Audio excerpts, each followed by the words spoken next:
Hello everyone and welcome to the Hearthstone Team Story Finals. I am D2. With me is Lorinda and Hamboy. And guys, this is it. We've been casting these games since March. This season has gone on for extremely long time. Lots of money already divvied out between all of these teams. $1,800 per week. And finally, we are in the finals between E-Star Gaming and OMG. And for this match, by itself is $30,000 for the winner and already $10,000 for the loser. How are you guys doing? How are you doing, Lorinda, first of all? Yeah, I'm really doing well. I'm looking forward to this. It's the end of a long road. No doubt there'll be another one fairly soon, though. And I'd be interested to see how E-Star, formerly YOLO Miracle, get on. Obviously, they reached the final this time last year. And so let's see if they can go one step further against the new guys, OMG. So it's like the old guard, even though it's only Season 2, versus the new guys. Interesting to see exactly how that pans out. Looking forward to it. Yeah, definitely. E-Star actually did make the finals last year as YOLO Miracle. They lost to Celestial, who unfortunately did not make the playoffs this season. OMG is the new team this season. There were 9 teams to start off with, and then by the mid-season, Newbie was kicked out. But OMG has made it all the way to this point, to the finals, and they are in contention, obviously, for that $30,000 grand prize. Hamboy, you started casting at the start of Hearthstone Team Story 2. And what have you learned so far? And are you excited for these finals as well? Yeah, it's been pretty crazy. I've learned a lot about how like Team Hearthstone is different than just individual Hearthstone. Lots of different strategy and stuff. So I'm definitely excited to see how it works today. Best of 17 last year standing as a format you don't see very often. So I think I got to give a slight edge to E-Star here today since they've had a lot of time to figure out a pretty good strategy, hopefully, for this kind of format. Yeah, and so thus far, this season has worked out the exact same way as, the playoffs have gone in the exact same way as they did last season, where no team put together a 2-game win streak or 2-series win streak in these playoffs. Once you go to that grueling best of 17 last Hero Standing series, the other team can kind of scout you. It's very hard to keep the momentum going. And yeah, last season we saw the team that won the 3rd and 4th place match, or excuse me, the 3rd seed and 4th seed match, go on to lose in the semifinals, and then the semifinal team, which was YOLO Miracle at the time, went on to lose to Celestial in the end. So we could be seeing a repeat of that, and certainly my money is on E-Star. Weird, internet gambling sites aside. Hopefully we'll get those guys in here as well. But yeah, we have E-Star on the screen right now. Unfortunately, we're having stream issues. We could switch over to the other site for a moment here, but anyway, we have Oliver, who you see him stuck right there. He has shaved his head for this finals. I'm not sure if he's done it specifically for this finals, but interesting new hairstyle. To his right is Oliver. Looking perpetually to the left is Sleepy Shaman, and to his left is Rosicki. And what do you think about this lineup? This is the lineup they had last season, Lorinda, in the finals, but they've since, picked up some new players like Ashin and in particular Jason Joe. They haven't brought him to these finals. So what do you think about that decision? I think it's a loyalty-based decision. I think if you picked your best team, you'd pick Jason Joe and you'd drop Rosicki personally. But this is the team that nearly got it done last year. I mean, they didn't nearly get it done. They got battered in the final, but they got all the way to the final. Last season, having to get through that qualifying match, they all looked very tired in the final. Oliver played the night before. And I think it's good to give the guys a second chance. It's the team that did it last season. Let's give them another go. In terms of putting out your strongest team, might not be the best decision. In terms of sticking with the team that's built this brand for you, I kind of like it. Yeah, absolutely. And on the side of OMG, we actually had Ice Fox replace Stone in the semifinals. Not sure if Stone had something to do as we take a bit of a look. I'm sorry about both of the streams having issues right now. But let's just go with Zanchi, I suppose. But anyway, going over to OMG, they played with Ice Fox in the semifinals. Now they have Stone in the finals here, and you've cast quite a bit of OMG, I believe, Hamboy. So what do you think about that decision? Stone has been like their more used player, I guess. I think I've only seen Ice Fox play maybe once for OMG and probably the 7 or 8 times I've casted for them. So I think using him yesterday was kind of a weird decision, and I think generally in Hearthstone there's no advantage to switching out between like different players. Just use your best 4 players. I think Stone is probably one of those best 4 players, so probably the correct decision to bring him back today. Right, we were having some speculation if something happened to Stone. Maybe he was ill last night. Looks like he's pretty healthy today. And we have Chang coming up first with the interview. He's kind of like the No Tomorrow of OMG, where it's just very gregarious and every time he comes up to talk, even though I don't understand any Chinese, it seems like he's just saying, you know, we're gonna crush them. We're just better than them, and always just super confident is Chang. He actually is the man on the side of OMG with 3 decks, so they decided to put their hopes, their dreams onto his shoulders, putting that extra responsibility onto him. To Chang's right is Dong Dong, who has the exact opposite demeanor from Chang, hands in his pockets. And then to his right is Stone, and then the tall man on the right of him is Hutogu. So yeah, you actually haven't casted that much of OMG. What do you think of their performance here thus far, Lorinda, getting to the finals? I think it's a tremendous achievement. First season, like, in theory, you'd think all the best players had already been picked by, sort of gathered by all the teams. But as you say, I haven't seen much of them. I think this might be the 3rd time I've covered them.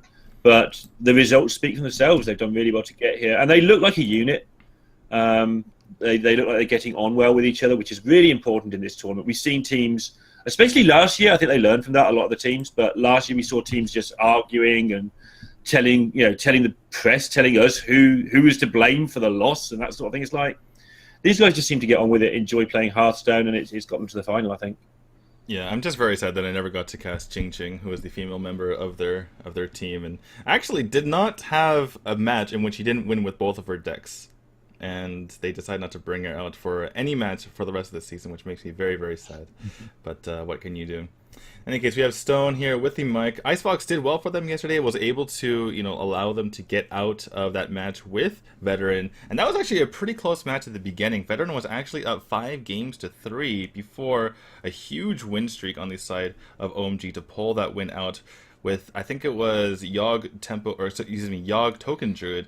Kind of similar to the way Veteran defeated EDG in the first round, by coming back from being down 5-4, winning 5 games with Freeze Mage. One thing that is a common, theme through both matches, though, is that Priest was the last deck left for both the losing teams in the first 2 matches, and it was a very sad sight to see Priest just kind of out there going, well, I gotta win 5 games in a row as Priest. This is not a good spot to be in. And in particular, we had Veteran in the first match. They led off with a Priest to kind of get out of that situation. And I believe that OMG won with their Priest as well when they won. So I think the winning strategy thus far in a very small sample size is to get a win with that Priest early on, Hamboy. Yeah, I think that reflects small sample size. I think one of the nice things about bringing bad decks to last year's standings, you don't have to play them. You can just bury them deep where you never see them because all your other decks win. So I think you should do that. One of the nice things about playing Priest, though, is last year's standings often like a battle of counter picks. And if you go out and get a loss with Priest, oftentimes you can find a super easy, almost free win counter. So you just kind of trade 1 for 1, where you lose your Priest and they lose something else. So in that kind of strategy, I guess it works out really well. You just have to be willing to take a loss with Priest in order to hopefully set something up. Yeah, absolutely. It looks like we are going to go to a break. I'm going to go ahead and kind of mess with this for a little bit longer, but I think we're going to land on the Zanchi side, because even at the lowest quality, I had to go to the lowest quality for Chunmin to actually work. So for now, we're going to stick with Zanchi on the second highest quality, and we'll see you guys after this, and we'll come back with the finals.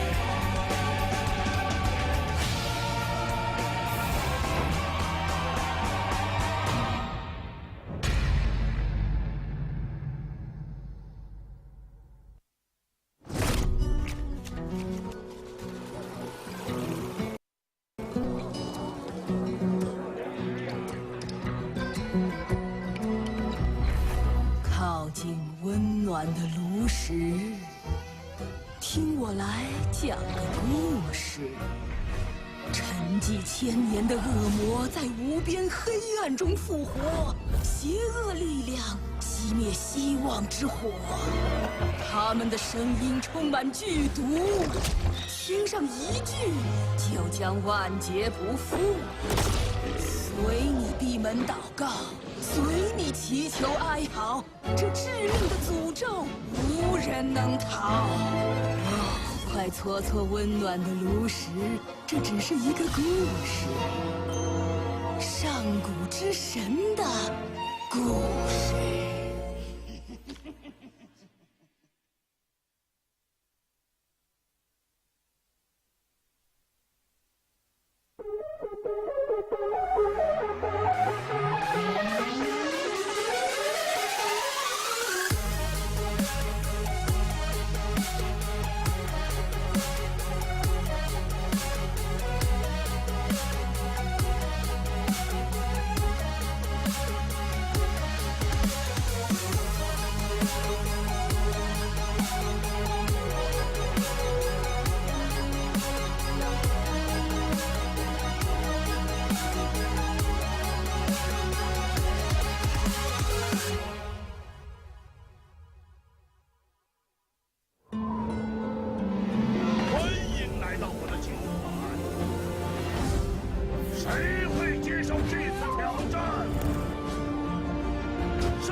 What's up, guys? Welcome back to Hearthstone Team Story 2. Looks like we have already lost the stream on the bottom right-hand corner, but we'll get it back in short notice. Anyway, how are you guys thinking about this finals? What are you guys' predictions? We have E-Star, who's the #1 seed versus OMG. Keep in mind that E-Star barely edged out OMG in the standings to get that #1 seed by 1 point there. I think that was you and I casting that Hamboy when E-Star got that 1 ace match point, was able to get the first seed. So good job by them. But OMG, all they had to do is win that match, and they did so to get back to the finals here. So here it is, our finals. And we'll start with you, Lorinda. What are your predictions for this? I think E-Star wins it. I think they win it easily. I think Rosicky plays the first game. That's the lock of the day. Rosicky gets very nervous, and he's been conquering that. I've got a lot of respect for how he's overcome that over the last year. And I feel that they'll put him out there early just so that there is no pressure on him at the end. But I don't think it'll matter. I think they're going to win something like 9-3. All right. Well, we are taking a look at those classes here. We have Rosicky in the top left, followed by Fu Oliver, and then that is Robin. The bottom left is Sleepy Shaman with 3 decks. The top right is Dong Dong, followed by Hutogu, then Stone, and the bottom right is Chiang. And we were talking earlier, before it started, that there were 2 warriors on the side of OMG. It looks like the warrior from Dong Dong has been switched to Paladin, so that answers our question, at least what we were concerned about. So, yeah, we have Chang with 3 decks, we have Sleepy Shaman with 3 decks. Does that change anything for you, Hamboy? And who are you picking here? I don't think so. I think Chiang and Sleepy Shaman are probably both, or at least arguably, the best players on their team. I'm still going to favor E-Star, but I don't think 9-3. I'm feeling like 9-7, 9-6, 9-5, depending on like how matchups line up. Somewhere around there. I'll say 9-7 for E-Star. All right. That caption, though. Yeah, their previous matches in 2 series between these 2 teams, E-Star has gotten a total of 1 point and 6 games. And meanwhile, they've gotten 6-0'd and 6-1 in the team match, which was one of the few times we've ever even seen 6-0s in the entirety of Team Story Season 1 and 2. And 6-1s are actually very uncommon as well. And this is kind of why, this is pretty much why E-Star had that really kind of not that great of a win-loss record as far as the games were concerned, right? You know, how many games they were above 500. And that's part of it. They lost 6-0 and 6-1 to OMG. So maybe OMG has their number. We saw earlier on that even though Veteran had a worse record in the season than EDG, they beat them twice in the series, and that's ended up paying out. That ended up being the same thing that happened in the playoffs when the Veteran defeated EDG. So that could come to fruition again, though I have to agree with you guys. I think E-Star's lineup is just too strong. That might have been a bit of a fluke in those matches, and I think I have to pick E-Star. But having seen those results, I'm going to go out on a limb and say it's going to be a 9-8 finish here for E-Star, as we have we have Robin. So already, Lorinda, Yeah, I'm off to a losing bad start. already. Off to a bad start. We have Robin coming out here first with either his priest or his shaman. Certainly makes sense. Sometimes you want to get that priest out of the way and be able to counter whatever comes out from your opponent. On the side of OMG, we have Stone, who again did not play in the semifinals. Just to point out that Rosicky, whenever he started in the last season, was playing priest. Just want to throw that out there. So I'm going for the priest, and I'm wrong again. Awesome. This is a great start to the day. So we got the Shaman versus Zoo matchup instead. Yeah, you queue the Shaman first because you want to be able to counter whatever the priest loses to. If you queue the priest first, then you have to play Shaman regardless. So if you play priest first, you lose to Zoo, then you play Shaman into Zoo as well, and then you're just 0-2. I mean, this obviously isn't ideal either, playing Shaman into Zoo like this, but you really didn't have any way to know this was going to happen. Mm-hmm. This is the only bad matchup. It's kind of like leading off with priest, assuming you had to play priest in some sort of, weird league where you had to play the worst decks, where you play like a best of 5 last hero standing, and you lead off with priest just to sniff out the waters and see what your opponent decides to go with. And this is kind of the same thing, like you mentioned, Hamboy, except you can't lead off with priest actually, because then you only have shaman. So yeah, like just to repeat what you had said, is you start off with the other class, and then the priest goes second, and the only problem with that, though, is you might lose 2 games just trying to counter whatever comes out, second from your opponent. Yeah, that's why maybe I just wouldn't put my priest person out there first. But, I mean, you have to play him at some point, I guess, unless you're just going to win 9 games without ever queuing it. And I suppose putting a very strong deck out first to pair with that priest, you kind of assume that your first deck will get some sort of victory, and because you put such a strong deck out first, and then from there maybe your priest just loses to the second deck of your opponent, and you can kind of counter that. It's very dangerous, as we've seen, to go into trying to counter what your opponent has, and they have 2 or maybe even 3 decks remaining, because not only do you have to counter that first deck, but you have to have the counter for the second deck as well, which is very hard to have. It's very hard to have that perfectly lined up here. And Robin already find himself a little bit behind here, can sort of get back onto the board. It would be mana inefficient with the Lightning Bolt and the Argent Squire, but yeah, I mean, we haven't talked about this, what's gone on in this matchup quite yet, but it's playing out exactly how this matchup typically goes between the Aggro Shaman and the Zoo, in that the Zoo just has more answers, or more, options to get on the board quickly than the Shaman does. Right, I'm thinking that also pairing these 2 together, by the way, means at least your priest, if you do run into Zoo, isn't complete dead loss. Like, Zoo's the one counter to the shaman, really. Yeah, and that's a good point. At least you get the priest backed up into it. So, yeah, although you get a really bad matchup here, I know it's not going that badly for him right now with his hand from Stone. That is a very good pickup for Stone. If he had another dead turn there, that would be the one chance for Robin to get back into the game, because he has 1 mana this turn, unfortunately, since he went for the Ancestral Knowledge plus the Lightning Bolt last turn. Picks up the Druid hero power immediately. It's a very flexible hero power. Already has a Doomhammer in hand, so the Rogue didn't really make much sense. He wants to be able to start picking up things on board while being able to maybe get some armor. It also helps build up his Doomhammer. And now Robin has the ability to go into that Doomhammer, but could also just go for his Flamey Faceless here, Hamboy. Yeah, I think Doomhammer's the play here, and you just... Because if you play Flame Wreath, you can't play Doomhammer next turn, but if you play Doomhammer, you can play Flame Wreath next turn. So I think going that. I think he's in big trouble, though. This is not... This is a really, really bad spot. Especially if you look at how much Burst is in Stone's hands as well. In reality, Robin only... once Robin hits 14, he's dead. Where have I heard that before in the past?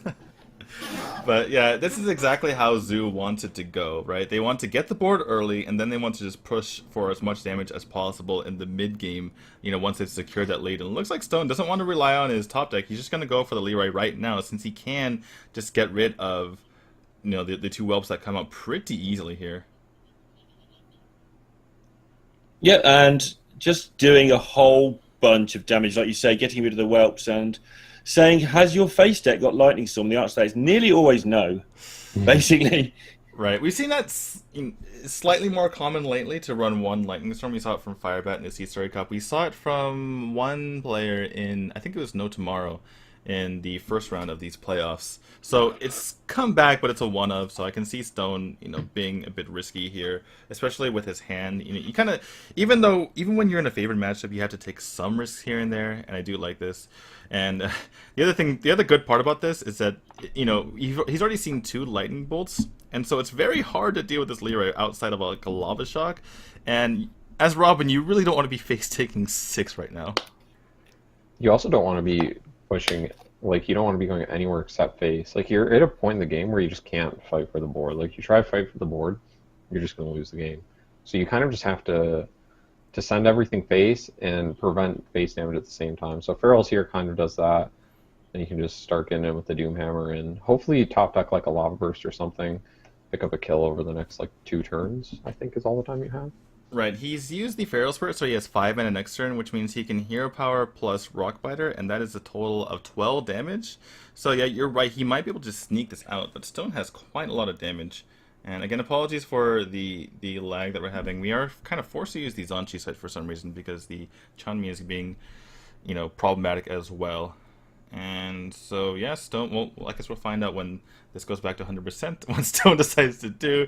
Picking up Dark Iron Dwarf is actually very valuable here. He can get through, he can basically play out his entire hand and push a ton of damage to face. Yeah, he needs to be careful. If Robin he doesn't know, so he doesn't know he needs to be careful. But if Robin does pick up that Lava Burst and the Argent Squires there, that would be a lethal, I think. So Stone needs to do as much damage here as possible or kill everything. And he's going to kill everything. Like this out tap. I think you have enough pressure on board to win the game next turn anyway. Mm-hmm. And tapping just gives him more outs to kill you. I think I would just throw that Soulfire to face, though, because what else are you throwing it at this point? You have lethal next turn if you decide to go and do that. And I don't think you're really worried about getting through any sort of, second Feral Spirits, because you already have the ability to do that on board. Robin does not pick up any damage, which is problematic for him, to say the least. And he's facing 14 damage on board, which means... Totem off this... yeah. Off the Tusker. Enough with the Soulfire. So he has to do this because from his side, it's the only way to save the game. But actually, we can see it's just over. Yeah. Unless there's some totem that we've forgotten about. Well, you got the taunt totem from the new set. False hope here for Robin. But yeah, this seems like it's probably over. Yeah, even if he if he hero powered and face tanked like the Leroy just to make it so that there's less damage on board to get through, but it's just impossible because Stone has so many different attack values on board that there's no way to make it awkward to get through the taunt totem. Yeah, if he had a way to force the Dark Iron Dwarf or something into the taunt totem, there might be a way for him to live, but doesn't really have a way to do that. Yep, and that's going to be game number 1 going over to Stone and OMG here in this best of 17 series. Again, just to remind you guys that this series is for $30,000 for the first place team. Meanwhile, the finalist, the loser here, has already secured themselves $10,000. So a lot on the line, but a lot already secured for these teams. Yeah, just to remind everyone of the format, it's last hero standing, but within that, it's also like last player standing at the same time. So Robin has to stay there and play his other deck, and Stone has to stay with the deck he won with. And we saw last time around in the finals, some players just sit there for a very long time. In fact, we saw it yesterday. Well, the good thing is, since it's not Conquest, sitting there for a very long time means that you're doing pretty well. So even if you're getting tired, even if you're on your last fumes, it's kind of fun. You've done your team a great service. I'd like to see someone like No Tomorrow sit there for 6 games and see what sort of expression comes on his face. What's that? Dragon Priest. Let's do this. In 2016. Dragon Priest in 2016, LUL. I mean, we were just talking about before the cast how Tyson almost won BlizzCon with Dragon Priest. Right, but that was 2 patches ago. Yeah, I mean... Or two expansions ago, I should say. No Light Bomb anymore. That being said, I think Chillmon is still a really good card in this matchup. And if he can find maybe a Worm Rest agent or something like that to play out this turn... Yeah, but that's the problem. He needs it right now. He needs stuff right now, or else he's in a lot of trouble. He's picked up the Northshire Cleric. He's just going to play out, just kind of crossing his fingers and hoping that Zeus somehow doesn't have any damage.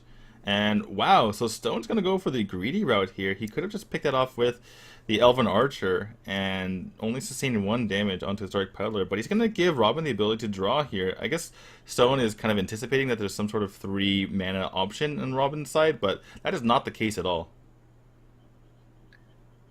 Kind of weird, but I guess the tempo loss from just playing out the Elven Archer is so just bad that Stone's not interested in it at all. And I mean, giving him 1 card isn't the end of the world by any means. That said, it's still pretty painful. I mean, on the side of Robin, that he gets the Blackwing Technician 1 turn too late. I think he'd rather just have the tempo of the 3/5 on the board rather than drawing a card here. But he's kind of curving out. He has a Holy Nova on his side right now. He can just heal for 6 in a way with his, Twilight Guardian, and the following turn he has a pretty sick Holy Nova. So things looking kind of okay here for Lorinda. Yeah, it was an interesting decision there because Stone could have chosen to trade in his 3/1, and then the Priestess would have definitely put something on 3 health and been buffing whatever's played next turn again. Whereas doing it this way, you're playing against Priest, you've got to expect Holy Nova to be a very, very likely card they have. So he could have had less minions on board, but a lot safer situation. The thing is, the way he did it meant that it was almost certainly going to walk into a Nova. But yeah, the thing is, we talk about China having some off decks, at least compared to the West sometimes, but I don't think that Stone has any real experience, at least recently, playing this deck, so I think he's expecting Excavated Evil anyway. And so, yeah, this Holy Nova, I think he was expecting Excavated Evil, so he wasn't really worried about buffing things to 3. You really shouldn't, though, against Dragon Warrior. Like, Excavated Evil is so against your game plan. Like, you want to curve out and play minions. So. Right, that's why I mentioned that maybe Stone hasn't really had experience lately against this deck, and it maybe just slipped his mind. Mm-hmm. He managed to do a whole chunk of damage, by the way, so it's not exactly a disaster. Yeah, absolutely, and I think he just has lethal next turn. There's nothing really that Robin can do. He can play out his Black and Corruptor, cut off the 4/3, and then let's see. So unfortunately, Stone can't go for Forbidden Ritual then Soulfire, but he might have lethal anyway. So 3, 4, 5, 6, 7, 8. That's lethal with 1 minion. Yeah, 1 minion was lethal there. Any minion that costs 5 or less. And even if it was Doomguard, it would have been lethal anyway because of the 5 to the face. So yeah, literally his entire deck was lethal there for Stone. And Robin's going to go down to this zoo for the 2nd game in a row. And thus far, East-Star strategy is not working out. I mean, they'll be fine, though. You just queue Freeze Mage here and you just get 2 free wins. That is true. So yes, but Stone is playing... Oh yeah, he's playing Rogue as well, you're right. So yeah, so you get 2 free wins. These are like literally the 2 best Freeze Mage matchups, which makes me question why you put them both on the same person. Because I feel like this isn't that ridiculous of a scenario for you to run into where Zoo wins 2 games and then you just kind of, like, they just queue Freeze. Yes. And we already saw that in the first match, that Freeze Mage can just go through a lineup. Oddly enough, for a deck that isn't necessarily so strong on ladder right now, but it's a really good deck for countering things. And we saw it on EDG versus Veteran, I think. So I feel like 5 in a row. I feel like they're playing it safe, right? Because if Stone goes 2-0 and then gets 0-2, that's kind of okay. But it's really bad if he loses the first game and then the next deck he has isn't able to counter the counter. And so then he goes 0-2. I think they think like, okay, if we go 2-2, that's okay. But going 0-2 is not okay. I think that's what they're thinking. Well, what beats Zoo? I mean, it's like, in terms of like hard counters, it's like Priest, 3, maybe. And then maybe I guess like a Priest or a Paladin. Maybe? Yeah, I think they thought that maybe Priest or Paladin would come out, some sort of very slow control deck, and they just rogue it down. So that might have been their strategy. Sleepy Shaman's the mage player, and he has got 3 decks. So if they are going to run with Freeze Mage, assuming they're playing it, which they should be in this, I think. Yeah, it makes a lot of sense. Then we'll see Sleepy come out with his Mage, Druid, and Rogue. Yeah, Last Hero Standing makes Freeze Mage a lot better in this situation because you can queue it into something rather than throwing it out in the wind and hoping it runs into a deck that it counters. But yeah, I mean, it's got to feel bad though because Robin, he was the Star Ladder champion, and if you watch that, he was referred to as Longsheng's over there, but obviously has a very distinctive features, so you probably can recognize him if he did indeed watch that series. But yeah, one of the better players, and just goes down 0-2 right away. And here it is, Sleepy Shaman coming out, so you guys might be right about that Freeze Mage call. And there's the trophy, the Golden Murloc trophy that I think Callum last year really wanted that trophy. It is beautiful in a really disgusting sort of way. Yeah. Like, screw the $30,000. If I could get a golden Murloc trophy, just like sit it behind me somewhere. Just go over there and steal it. And by the way, those trophies are legit. I was there when, and by the way, we have Sleepy Shaman, who hasn't performed too well in this team league, but has typically been pretty consistent. But yeah, I was in Shanghai obviously for EU versus Cia, and lovely to lovely Chuk. His trophy was absolutely massive. I happened to just run into him at the same exact restaurant that I think it was Angeloni actually treated us to. But yeah, those trophies are no joke. Unless you drop them on the floor and break them in half, which is what happened at the end of the... Who was that? Betray? What was that guy's name? Yeah, Betray, I think it's right. Yeah, one of the gold series. He just immediately dropped it and broke it. It was one of the funnier things we've seen. All right, so yeah, both of you guys are absolutely right. It's going to be Freeze Mage coming out here to counter this Zoo. A very good matchup for the Freeze Mage, despite the fact that there's no more mad scientists, because these on the Zoo side they have no more Lotheb and they have no more like Nerubian eggs, stuff like that.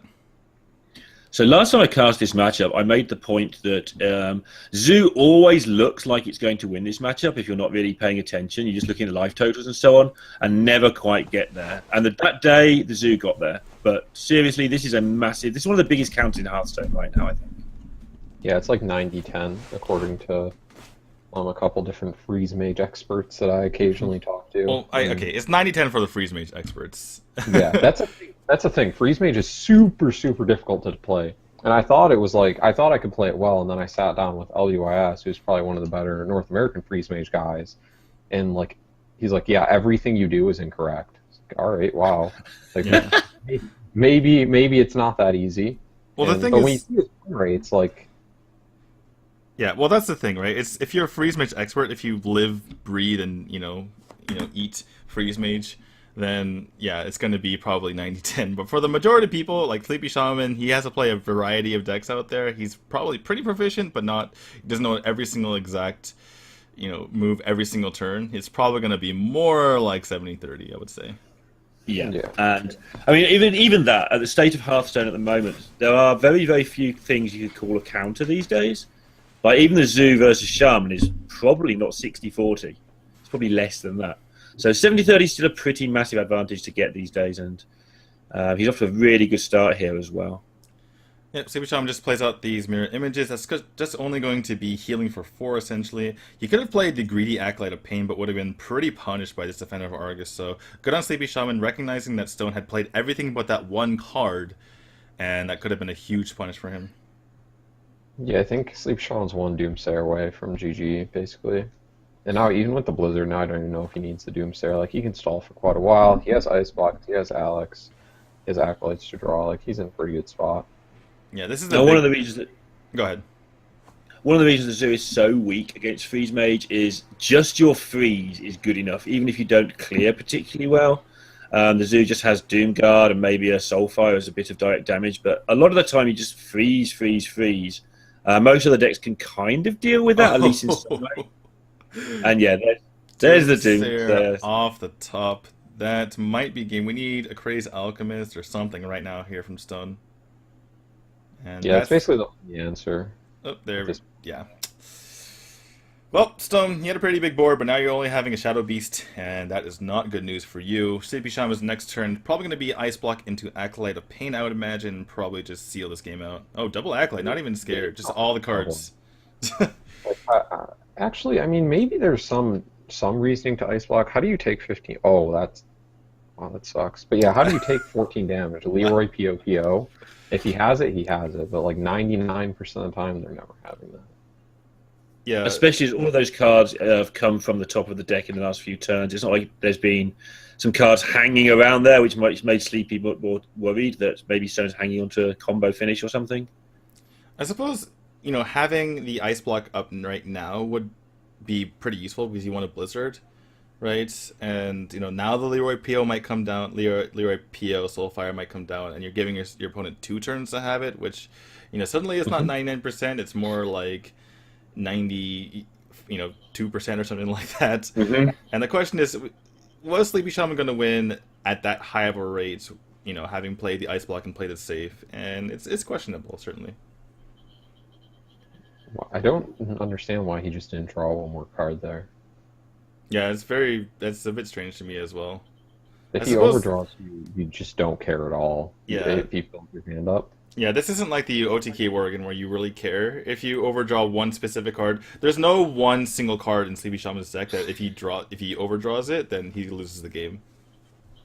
Yeah, not in this matchup at least. There is like against like Priest or Paladin or something, you have to be careful because you really need Emperor to set up an OTK, but not here. Yep. Yeah, it makes the decision to not play the ice block more questionable as well. If you're not going to draw the cards, then you don't need the guy on the table. Yeah, exactly. The Acolyte got 1 damage to face. So, anyway, he's still in amazing shape. So, what can you do? And just gonna go ahead and ping all this stuff down. He has an Ice Bear and an Ice Block up. So he's at 20 with an invulnerability for 1 turn for Sleepy Shaman. Stone only has 2 damage on board. I just don't see how he ever gets there. And Stone himself is getting really far down in life. He's Alex draws it himself. He's already done the 15. Yeah, you can defensive Alex here if somehow you do get popped. Like you're just basically waiting until you draw 15 damage and then the game ends. This is desperation from Stone that he's playing the the Knife Juggler into 2 Acolytes of Pain. He actually gets rewarded, just snipes off the left-hand side one. But I think Sleepy Shaman can literally just point stuff at the face right now and he'll win. I mean, he actually only has 9 in hand, so... He'll get there eventually. Yeah, he's got 11 if you count the Blood Mage, so he just needs anything else to go with it, and he'll win in the 2 turns that he has, because you have 2 turns. Anytime you want with Freeze Mage with that block up, the whole point is you get 2 goes at it, and that's lethal, and that's game. Yeah, eventually. As expected. Well, Stone gets to have at least some revenge on this Doomsayer by playing this Crazy Alchemist. He's actually Crazy Alchemist and Leroy Power just to smack his opponent in the face 1 time before he goes down. Yeah, is there ever a world where you're not dead here to Stone? Like, I would just concede at this point. I mean, obviously there's a lot of money on the line, but is there any scenario where you don't lose? This is last hero standing, so maybe you can bait out some sort of weird tech that Sleepy Shaman put out in his deck. Yeah, I think if you're Sleepy Shaman, you can try to avoid showing Pyro here, because Pyro isn't a card you see that often. Yeah, I was thinking the same thing, that the Pyro is a card that is at least a tech card to some degree, so... I love how right when you said that, he just pointed the power right at the face. Of course. I mean, it's not like the biggest surprise, and I think if you're playing against Freeze Mage, it's probably something you're going to play around anyway. It's not like Evolved Kobold or like... Yeah. Another weird Freeze And Mage. more to the point, it's something you can't play around. It's like you only ever see it when you're dying and it's pointed at your face anyway. So Right, Stone like, going... you're playing around going low on life without worrying about a Pyroblast in the first place. Yeah, Stone going for the 0, like the 1 in a billion chance that isn't Ice Block. But gonna get the bad news, and that is going to be Sleepy Shaman winning the game, as long as he just doesn't misclick here. I guess that's one way that you can win the game. It's just like a misclick from Sleepy Shaman, if you're Stone. Accidentally throw a burn at your face. Yep.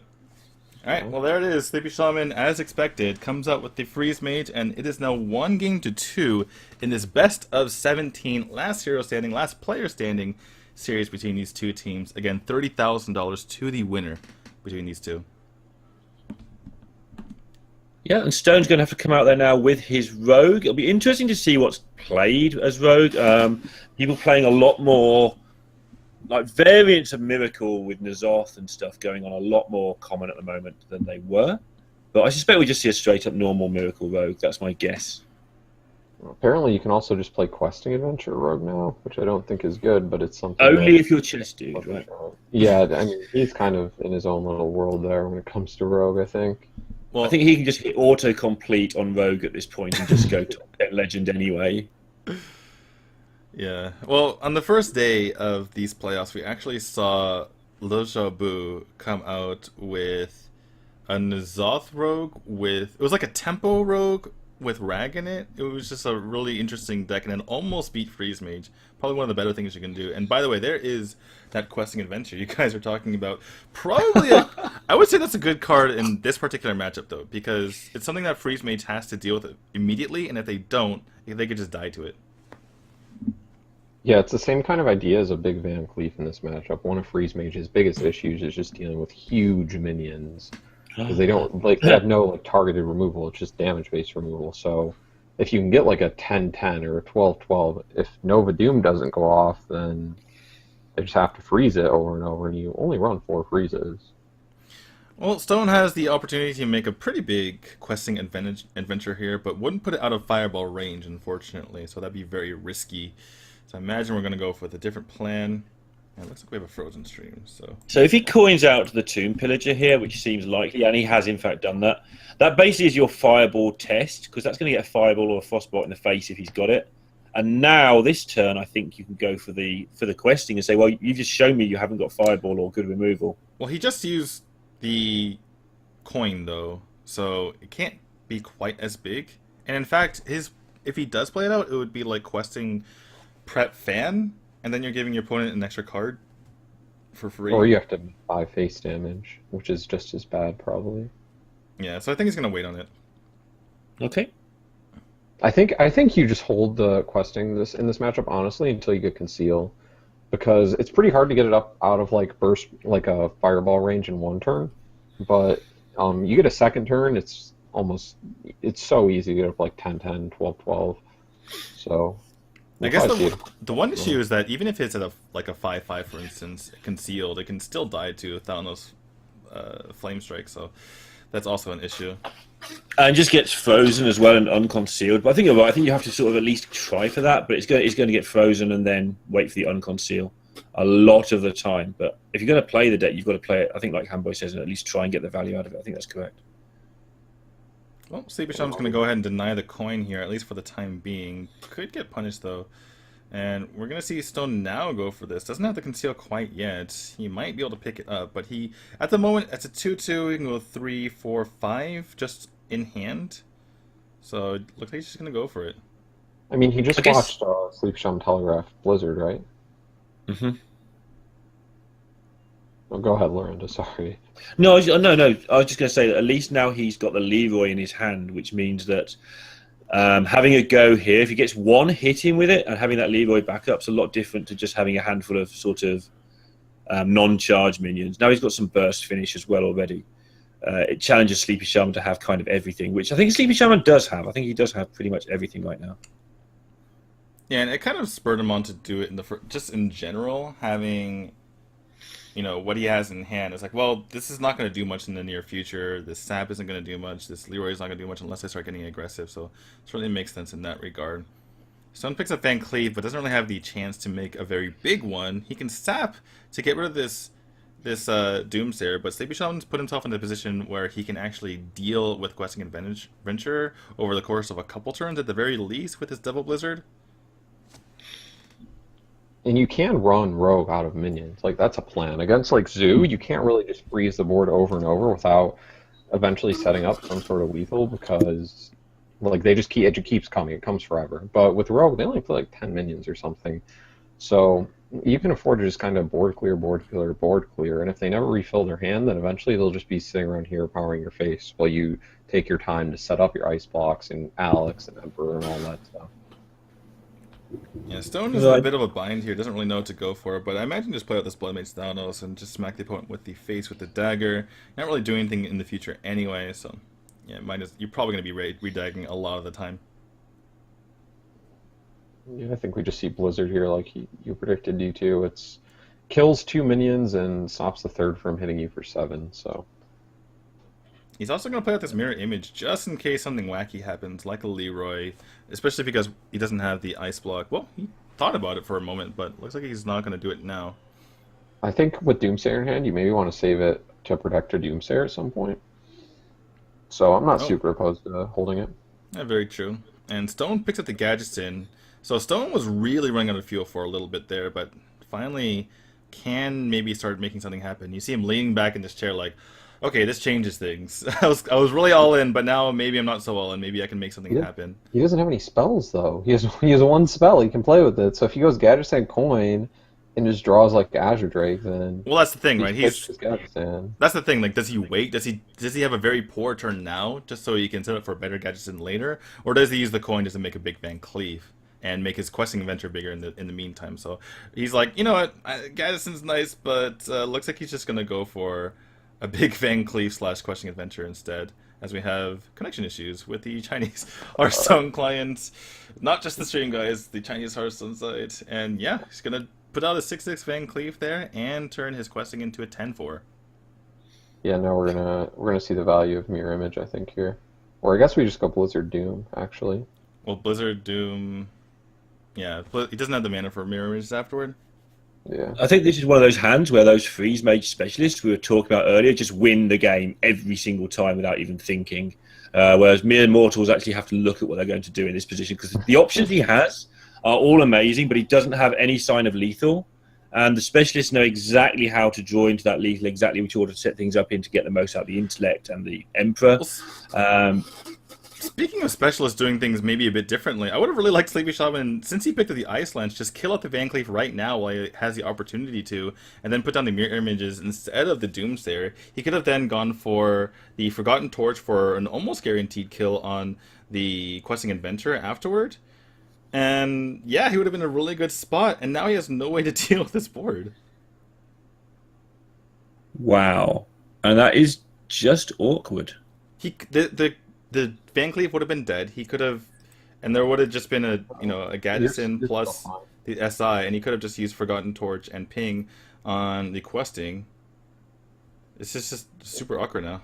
You can like Doomsayer, Mirror Image, Ice Lance, and like Torch Ping something, I think, and get a pretty close to guaranteed Doomsayer, or at least make your opponent's turn really awkward. He's killing out the Gaddison, which is... Sometimes you don't want to kill out the Gaddison because it doesn't really matter if the Gaddison goes off because you just kill all the minions anyway. But it looks like he just wants to slow down for a bit here. Yeah, we're going to see the Image Ice Lance. So, I'm trying to think if there's a way to kill this. I mean, now there's a way to kill it. Is he dead, though? Yeah, that's just lethal. Even without the Eviscerate, that's lethal. He found it already. Yeah, so Sleepy Shaman playing a bit quickly there. He could have gone for the Ice Lance a turn prior and just killed Van Cleef when he had the opportunity to. Instead goes for the Doomsayer behind the mirror, or not even behind the Mirror Images. But yeah, Stone finds a lethal immediately and is able to take game number 4 there. It's not. I get a feeling that's massive. Yeah. That is really big. Win. It's really big. That was a counter for the Freeze Mage. And Freeze Mage is one of those decks that you actually have to go out of your way to counter, which puts you in an awkward position for your other deck. And yeah, OMG has put themselves in a really good spot. Now Sleepy Shaman has to choose between a Rogue Mirror or a Druid. And neither of those are for sure wins, so he's going to go for the Rogue here. Yeah, you just go... Oh, he's playing a faster Rogue, so this makes sense. But you just hope you go second if you're going to throw out the Rogue Mirror. And if you go second, you'll probably win. With the faster start as well, yeah. Yeah.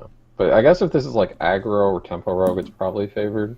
Just because Rogue in general, like Miracle Rogue, just doesn't deal with aggression well. I think he's just playing Miracle Rogue with Argent Squire. We saw both Life Coach and Tice. I'm not sure about RDU or Lothar, but we saw them play either 1 or 2 Argent Squires, depending on who it was. I think Tice ran 1 and Life Coach ran 2, if I remember correctly. But yeah, just a standard Miracle Rogue, just to have that 1 drop on turn 1 to be annoying. And Stone's hand, wow. Typically, when you see double Gaddison, prep, double conceal, it's pretty scary for running against control, but in this matchup, it is pretty garbage. It'll be nice in about 7 turns. Yeah, in 7 turns it'll be really nice. That said, it does put a lot of pressure on Sleepy Shaman to just kill his opponent. Yeah, this is one of those hands that when you play on ladder and your opponent gets his hand, they insist on showing you all the cards at the end, like you care that they had a bad hand. Like, they just play out conceal, backstab my auction. You look at them, you're like, why? You put those cards in your deck, is something's going to happen to you. By the way, this is an amazing pickup here for Sleepy Shaman. You always want to be able to coin out the Tomb Pillager on 3, or get it out on 4, so you can get that coin later. And if this indeed does die, then he'll have the coin for the Azure Drake the following turn. Stone actually has no way to kill it, which is kind of bad for Sleepy Shaman. Even though he gets a free 5 damage to face, he kind of just wanted it to die so he could curve into his Azure Drake. Yeah, I think he'll be pretty happy with the 5, though. I understand what you mean. You're sort of relying on that coin, and suddenly you haven't got it. You've got to find other ways to make things happen. But he's got a pretty nice board coming up here, and that's really important in the mirror. He may have to force Stone into something Stone doesn't want to do here. And Stone just can't get going at all here. Yeah, has the prep, but nothing to use with the prep. Might be able to pick up something right here. Shiv is reasonable. Not quite good enough, though. Yeah, so he's just going to take out the SI7 agent and be on his way. Sleepy Shaman has a reasonable turn if he wants to blow his prep, just to be annoying as hell. There's the Skulker as well, so we have in chat someone helping us out. Wow. Talking about the Skulker and the Argent Squire. So that is the list that was ran here from Life Coach, I believe. Either from Life Coach or Tice. But yeah, that Skulker, not too useful in this matchup, but shows that they are starting the Western scene, certainly. Yeah, and that's something we've mentioned in the past doesn't necessarily happen between the two scenes. They don't pick up much from each other. But this season we've seen this happening more and more, and we've also seen the Western scene taking up like tempo major stuff from the Chinese scene. So it looks like the top players, or at least their coaches or somebody, is starting to pay a lot more attention to the other scenes on both sides of this. And Stone, it looks like this is absolutely desperation. He needs to find some sort of another prep here and another card in order to help him out. He finds the prep, but nothing to do with it. If that Blood Mage was, something like a Shadow Strike or something, that would have been pretty amazing. But so YOLO prep. I think you have to. Yeah, you're so far behind. I don't think you can take 9 damage right now, especially with likely no healing in the deck. Typically, when you see that Shiv, that means no Earthring Farseer. So yeah, you can't realistically take 9 damage right here. I don't see how you live. And you don't have the damage to burst him in like 2 turns anyway. Yeah, and I mean, worst case scenario, you still have the Shiv, so it's not like you don't have anything to play out. I suppose he just wants to have the most miracle-y of miracle turns next turn, but I don't know. I don't know if it's going to work out. And now Sleepy Shaman has his own, kind of miracle potential turn. In fact, he gets something. Wow, he gets an Eviscerate off the top. Even gets to prep the Cold Blood, and I believe that's just game. He's already taken off his headset, so yeah, that is game. He's going to take out Stone, and despite being a little bit iffy in his Freeze Mage game the prior game, he's able to finally get that win against the Rogue and bring it back to 2-3. Yeah, Stone's day is done, but he'll be very happy with the work he's done so far. 3-2 with Zoo and Rogue, and taking out Freeze Mage, really important there, and taking out Shaman as well. So really a very, very good start here for OMG. Yeah, exactly. 3-2 seems like it's very close, but it's like, I play a lot of tennis. It's like being up a break, right? It's your turn to serve. It's OMG's turn to counter pick. So now you expect them to go up 4-2. So this is a really big lead, even though it doesn't seem like it. Stone was able to win the first 2 games 2-0 and take out Robin right away. And then after that, even though Sleepy Shaman countered him, he was able to take out with a deck that wasn't even supposed to win against the Freeze Mage in the first place. So this is looking like a pretty good spot for OMG here. And Hamboy, what do you think they decide to go with here? They have Dong Dong's Paladin Shaman, they have Hutoku's Druid Priest, and they have Chiang's Mage Hunter Warrior. One thing to keep in mind is that they want to beat the Rogue and the Druid here, or else it's kind of problematic. Yeah, I think you just go Chiang, you just go Hunter. You beat Druid and Rogue. You can also go, I don't know what warrior type it is, but which Dragon Warrior, you probably beat both. If it's Cthulhu Warrior, you definitely beat Rogue like 95% of the time, and then you're like flipping against the Druid, I think. So I like to see that. I think Chiang will come out here like most of the time. Yeah, it's very safe on one hand for Chang because he has those 3 decks. So, you have lots of flexibility depending on whether it's a Cthulhu Druid or it's a Yogg Druid. But do you... I think E-Star last... When they put out Sleepy Shaman, even though it ended up being the right decision, they were very hesitant to put out their 3-deck player because that is kind of their ace, like they're kind of their last hope. If you're really stuck, if you're down, for instance, match point, and you have to go down, or match player, I guess, you have to go to your player with 2 decks, it's very iffy. And so OMG, I think, is reluctant to go with Chang here, even though it seems like it's a very safe choice for this particular state of the match. I feel like you could send out Dong Dong here with Shaman and Pally. The Shaman is really good against Rogue, as we know. And then it's pretty good against the Druid as well. The Druid is probably a slight favourite, but the Shaman deck can just win. Like, sometimes he just puts stuff on the board and the Druid goes, oh, and that's the end of that game. And then he has the Paladin, and I haven't played much Paladin against Druid, I must confess, but the Druid being a slightly slower build-up most of the time, maybe the Paladin gets a chance to get into that. And you do save, like you say, you save your 3 decks guy for maybe a more important emergency later on, or just run your opponents out of counters first. So it'd be very interesting to see, because Hamboy's points were all valid and make a lot of sense as well. Interested to see which one they go with here.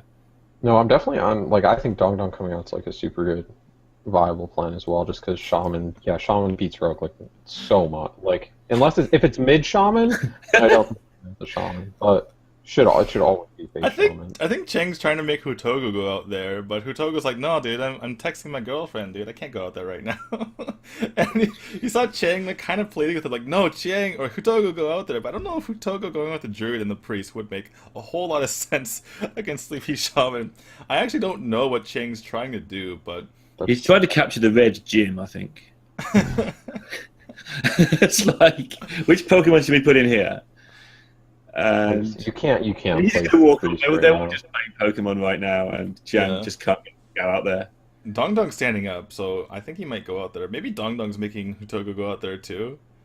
Maybe they have a bet going on. I don't know what's happening. All right, Dong Dong finally gets up. That was really bizarre. I guess they had already decided on Dong Dong, and they just decided to argue about something. But all right, we have Dong Dong coming out in the end. Yeah, so I think me and Lorinda both expect to see Shaman here like 100% of the time. Yeah.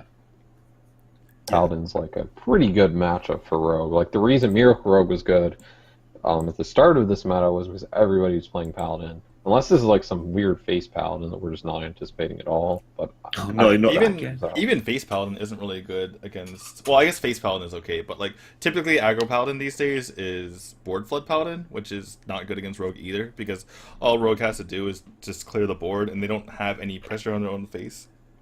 Just one. I think the last time the three of us cast together was the first time anybody played a face Paladin, and we all just went, "This is not going to end well," and it didn't end well. That was in Conquest. It went like 0-6, I think, that day.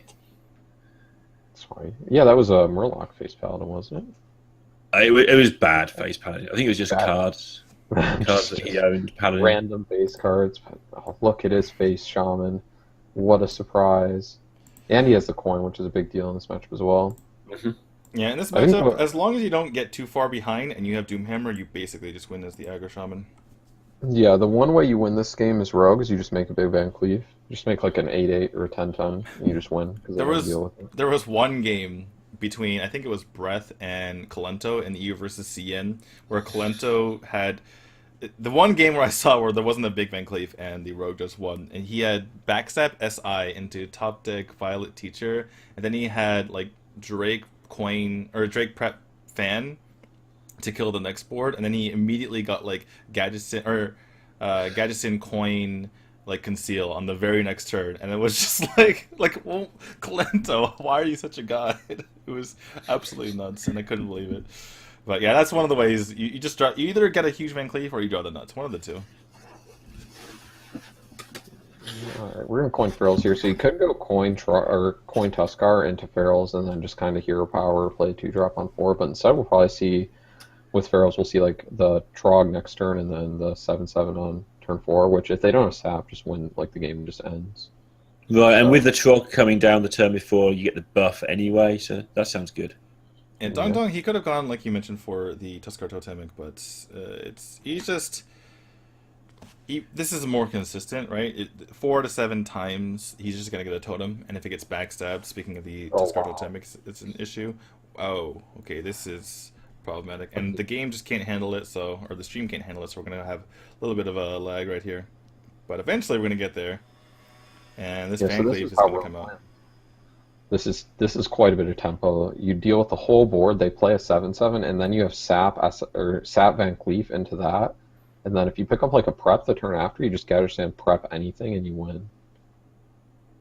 Yeah, Dong Dong thought about it for a second, but he knows that if Sap comes out, then he might be in trouble. But it's one of those things where you seem like an idiot if your opponent doesn't have Sap, and you just and you sit there playing, messing around with Argent Squire and Tuskar Totemic. But yeah, this is one of the ways that Rogue can win this game. They take very little damage, and they have a huge tempo turn, and now they have the board as well. And Dong Dong's in a lot of trouble right now. Yeah, and he's probably just going to go Tuskar here, and then Thanos Fan will just deal with it unless he picks up a Totem Golem, which is only a 1 in 7, so most of the time you don't pick up a Totem Golem, and then that's just a giant, giant board to deal with. And you play a 7/7 into it, and suddenly they have ways to deal with it. He has spell power, so if he picks up Backstab or Revis or Shadow Strike, the 7/7 just dies. And it doesn't deal damage on the turn you played it, and you have to respect the burst of the rogue as the shaman. Even Totem Golem can be dealt with technically with Van Cleave, so it's good, but it's not like the most amazing thing. I was thinking he might just go for the Lava Burst, but no, he does go for the Tiscar Totemic here. And gets a Searing Totem, like you mentioned, going to just get cleared out by the Thanos and the Fan here. Even picks up SI if he wants to go for that, so all those other things looking amazing. He could just go for Fan SI if he wants to, but wants to keep the card draw running. And even gets an Eviscerate here. This is looking ridiculously bad for Dong Dong.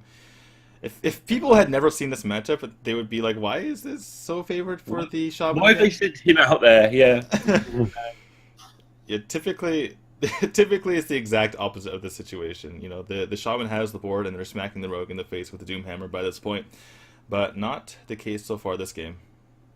No, this is like why people hate Rogue. It just has super polarized draws. Like for every game you have like this, you have one like we saw last game where you just draw double Conceal, double Gadget Stand in your opening hand.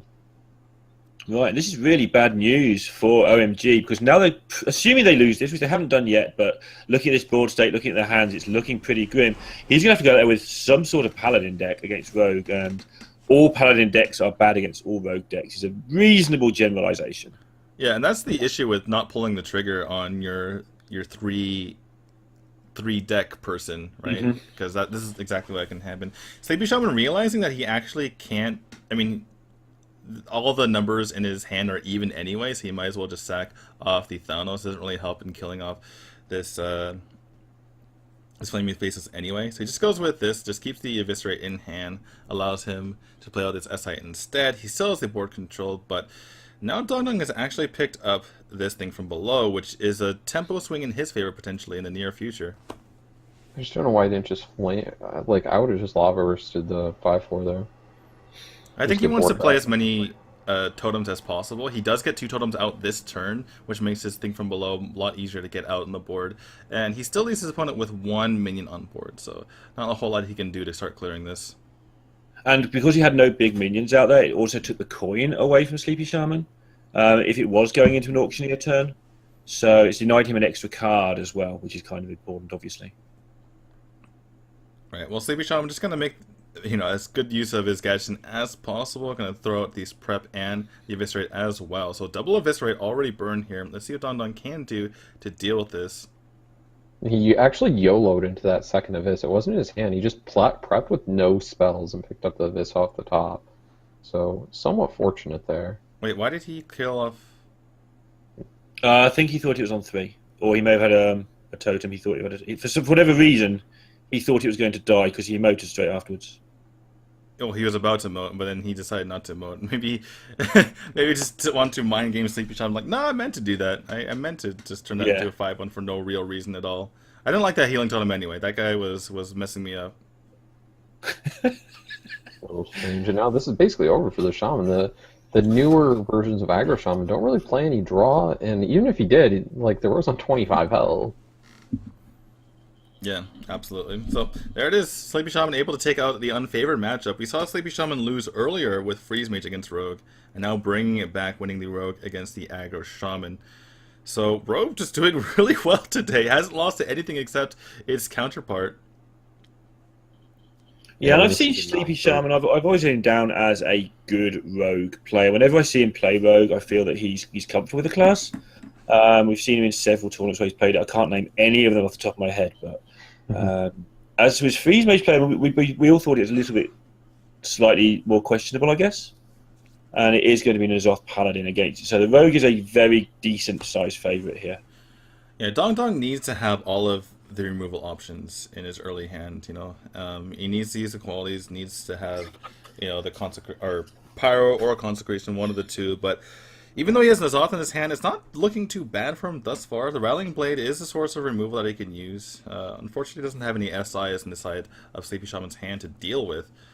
But, it could be useful. There is Tyrion, which he doesn't want to see right now either. And this is the problem that this deck can run into when you just draw all of your huge bombs and, can't really use them, obviously, in the early game.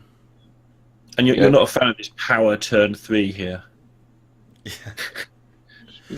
I think it might have been useful just to play with the Rallying Blade, just to play on curve. So maybe you get a 4-drop off the top. I think Dong Dong, even though obviously the Rogue hasn't played anything yet, you're kind of in a position where you need to, kind of hope. If you need to start getting things off the top right here, because Rogue is just going to start going off, and even if, for instance, even if he thought that he needed the 4 damage to kill off this Tomb Pillager, it wasn't going to work anyway with the Rallying Blade and the Silverhand Recruit on board.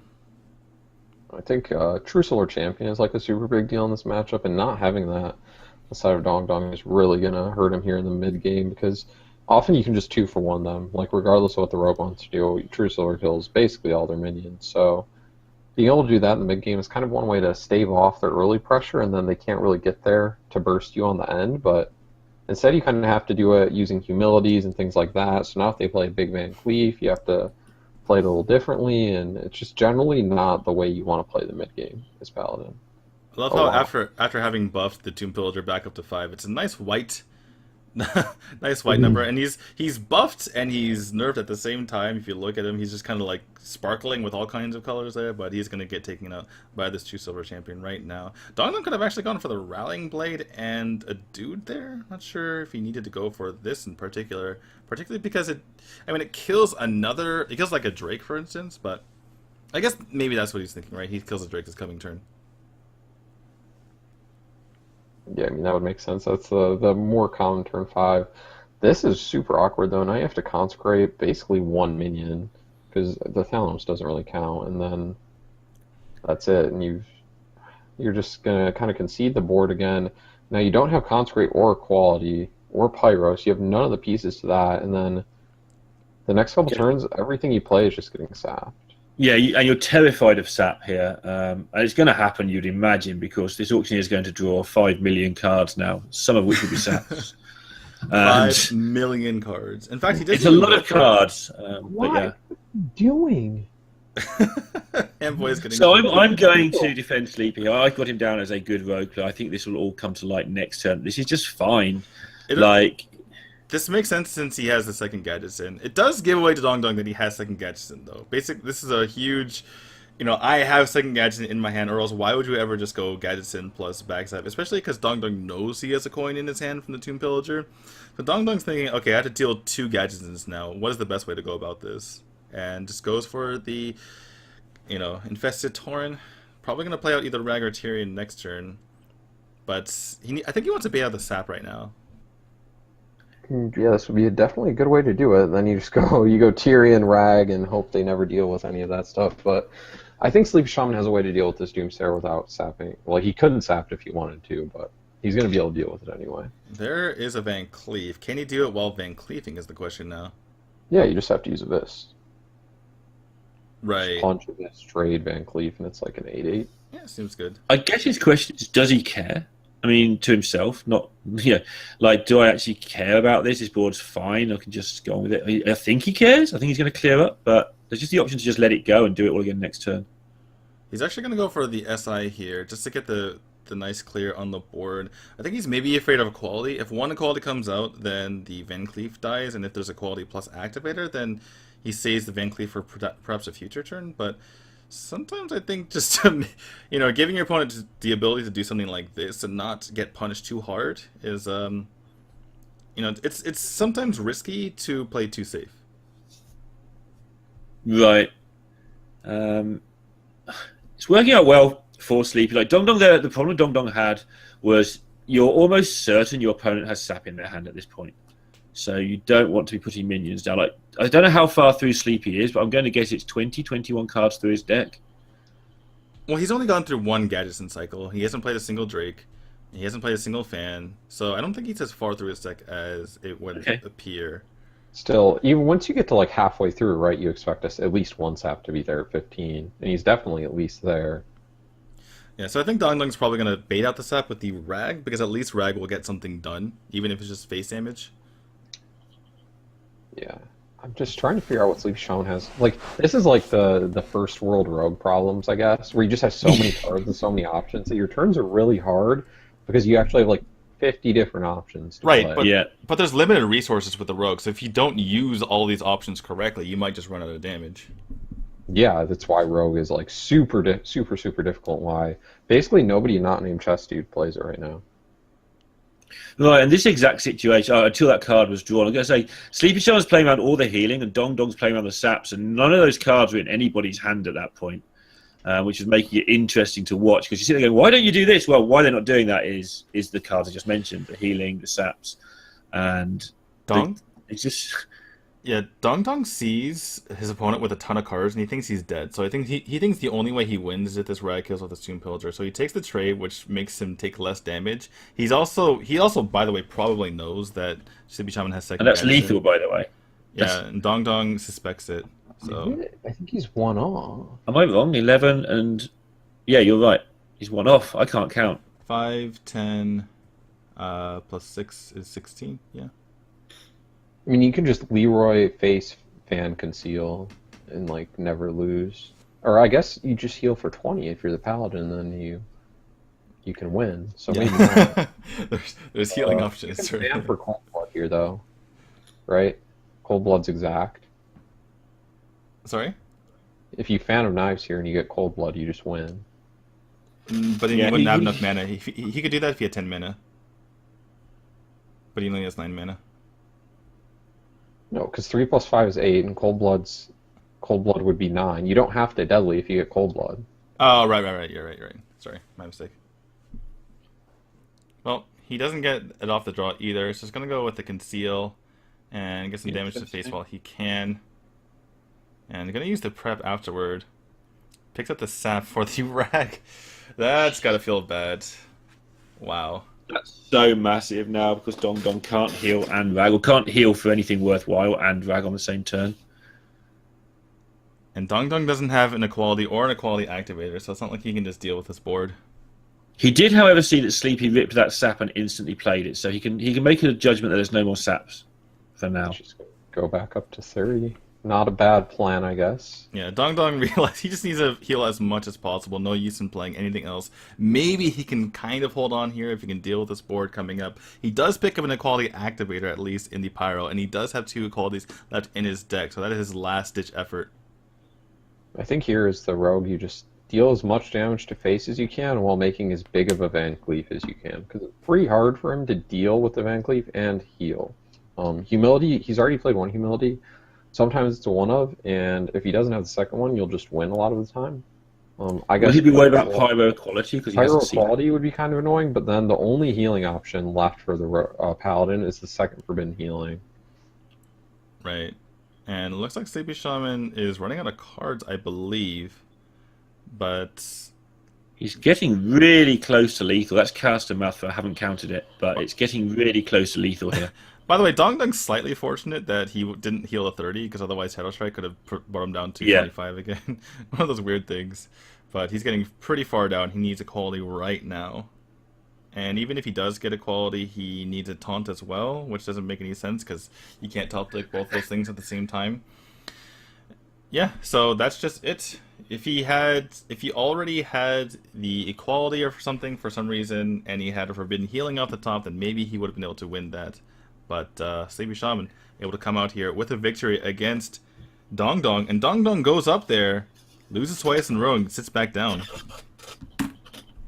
Yeah, and now they're going to probably have to go with Xiang because, we thought Dong Dong was a really interesting strategy, the right strategy, save your guy with 3 decks for an emergency. Well, now it's an emergency. Sleepy Shaman's doing that thing that he does where he just wins games of Hearthstone. So one way or another, sometimes it looks like he's going to lose, he just wins. He didn't do the best with the Freeze Mage, but it doesn't matter, he's just going to come out and play Rogue really well for 3 games and get back in front. Alright, looks like we have I think the Chunmin side is working a bit better right now, so we're going to switch over to that. And as you can see, we are going to go to a break.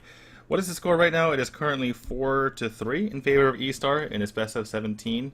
And yeah, will we be right back with perhaps the conclusion? No, I think we have another break if it does go long. But anyway, we're coming back for the finals here. A lot on the line, guys. Stick around.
燃烧军团又入侵了。那谁来阻止逼近的风暴？我们要将战火烧进燃烧军团的视野。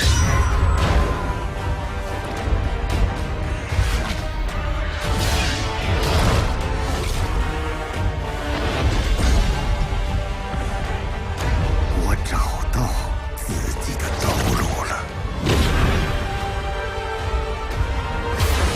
没有人能抵抗这种力量的诱惑。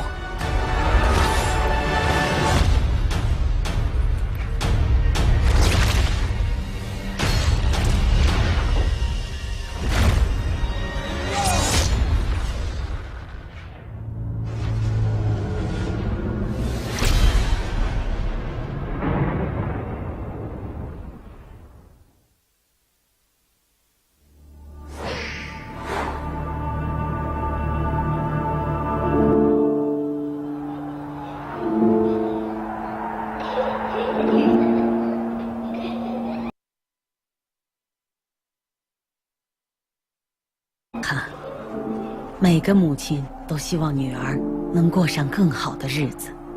为此，我不惜付出一切。我对你说，世界上最重要的事情，就是保护你所珍爱的人。你在英雄们的陪伴下长大，并沉浸在他们所说的冒险和光辉事迹之中，而最终，你也想加入他们。但这并不是我所希望的。我从未告诉过你，为了保护队友而不得不扣下班机的重担。但这是我的任务，我的职责。直到有一天，我失败了。一刹那的犹豫，改变了一切。我想要保护的人死了，而我自己则孤独一人。所有人都相信我已经死了，我想，那才是最好的结局。我几乎失去了一生中珍爱的一切，与战友道别，亲手安葬那些最亲密的人。尽管如此，我知道这个世界上仍然有人需要我的保护，所以我必须战斗，继续战斗，为了那些期待着我的人。希望有一天，你能明白，你的妈妈，安娜。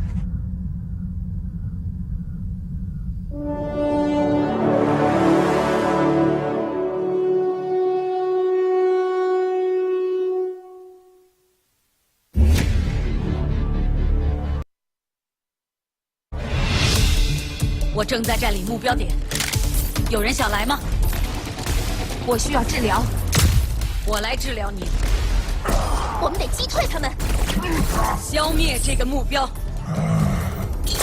炸弹来喽！阿娜，向你报告，我正在进攻，跟我来。屏障要失效了。你已被纳米激素强化，把敌人全干掉吧。我看到你们了。午时已到，该熄灯了。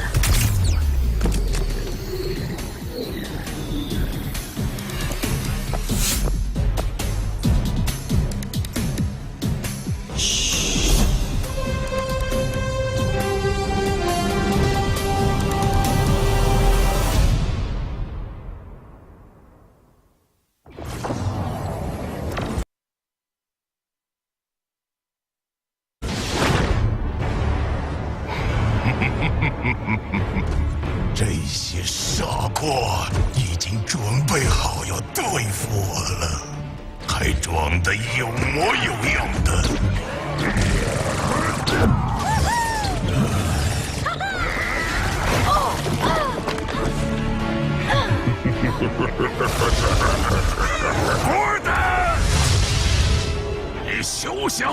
灭时空枢纽，毁灭这里。可怜的蠢货，这个世界的力量远远超乎我的想象，而这些力量终将属于我。因为我知道真相，到最后，烈焰将吞噬一切。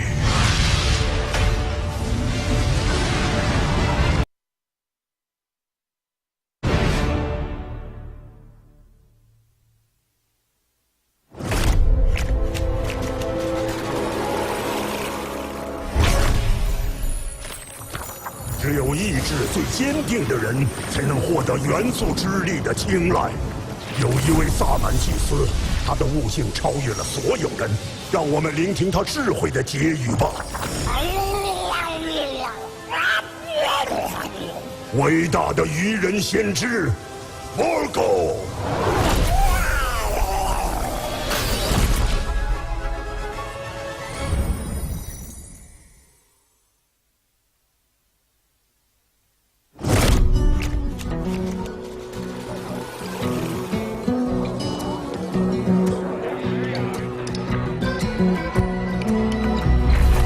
靠近温暖的炉石，听我来讲个故事。沉寂千年的恶魔在无边黑暗中复活，熄灭希望之火。他们的声音充满剧毒，听上一句就将万劫不复。随你闭门祷告，随你祈求哀嚎，这致命的诅咒无人能逃。快搓搓温暖的炉石，这只是一个故事，上古之神的故事。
Welcome back, everyone, to Hearthstone Team Story. I am DTwo. With me is Lorinda and Hamboy, and we currently have a 4-3 lead for E-Star over OMG in this finals. Again, $30,000 going to the winner here, with the second place team already having secured $10,000. And Lorinda, going into the last pick here for E-Star, I was actually talking about how they were kind of, or excuse me, for OMG, they were actually down kind of a break, if you're talking about, you know, tennis kind of terminology here, because they were able to be up while picking their next player. But the situation has been reversed, with Dongdong losing both of his games, and now E-Star, or excuse me, now OMG has to pick their next player into the side of Sleepy Shaman right now.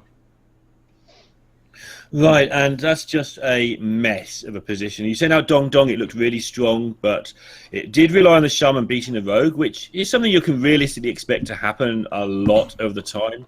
That didn't come through, and yeah, it's put them in a really, really bad spot, and they're having to send out their 3-deck man now, and that's just what they were trying to avoid from happening. But yeah, it's an emergency time, so you send out the guy with the best decks. Alright, and it's going to be Chang here, going out with the Dragon Temple Warrior to be able to counter the Rogue here from Sleepy Shaman, and he actually has He has the Archer Commanders, which I know Firebat and I were making fun of this a lot over in Shanghai, but we're bringing him to Northrend here, Hamboy.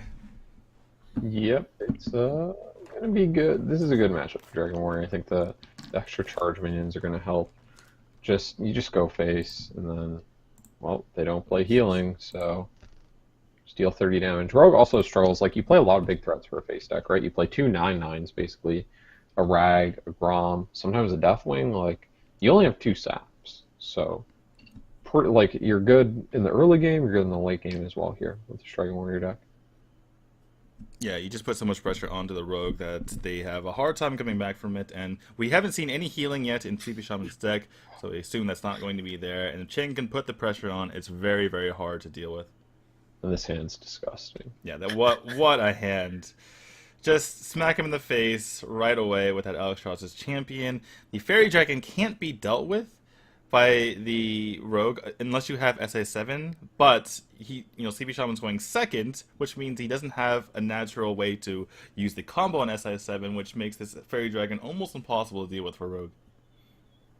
Right, and you don't even care about the fact that your Blackwing tech might not get the +1 because you're just busy killing your opponent, and just do another one just in case. Just kidding. We want that +1 after all. Yeah, Sleepy Shaman needs Blood Mage Thanos and Prep in the next 2 turns just to be able to hold on for right now.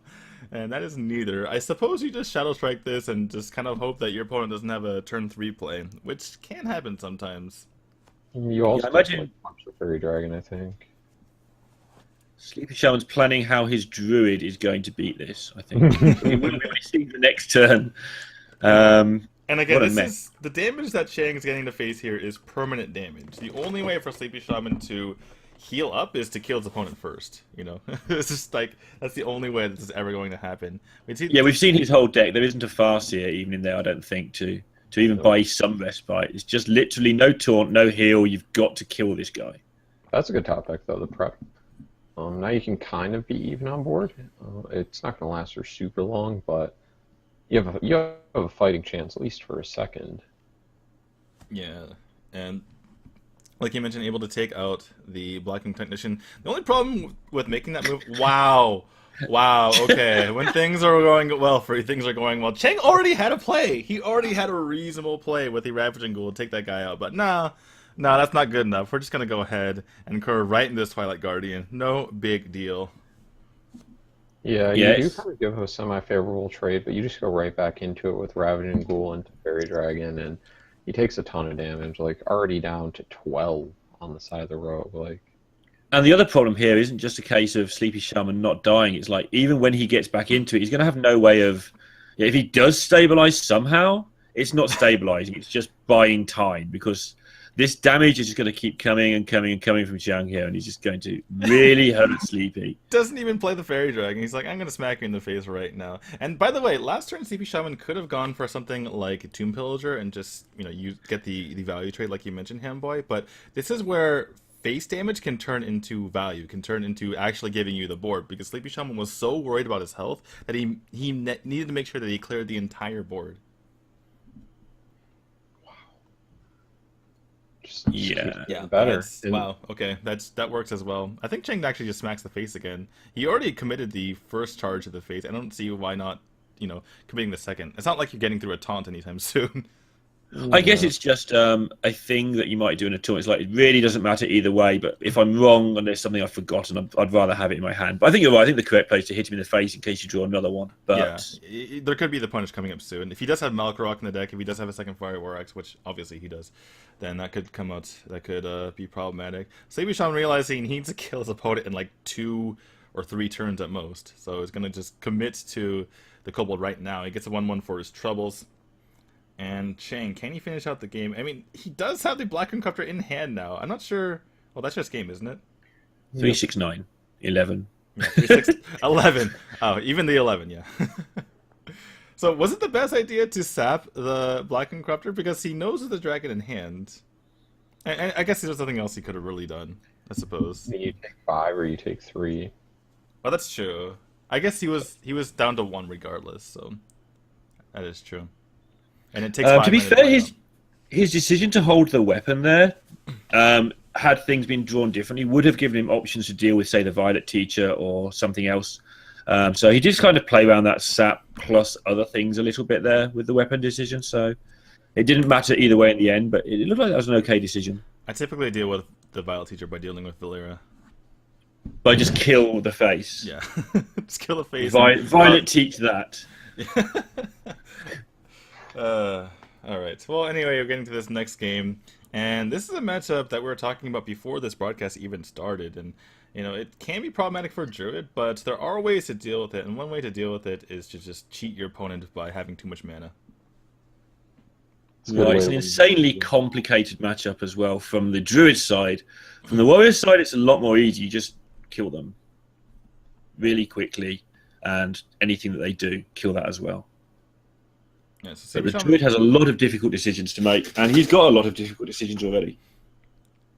I'm just going for the coin wild growth right now, so he can wild growth the following turn, which will bring him up to 5 mana on the turn following that, which he can use to Fandral into Raven Idol, which makes a lot of sense. And it looks like he's just going to go ahead and play out his Living Roots right now. Well, no, he's thinking twice about it.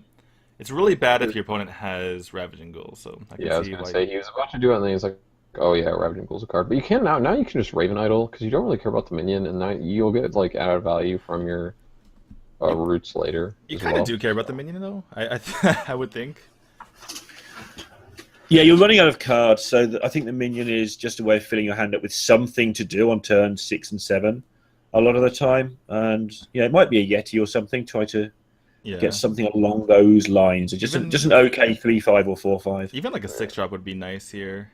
And we're having a freeze at the wrong time. In fact, the Chinese stream is having issues. Not us, because we saw the little banner across the top.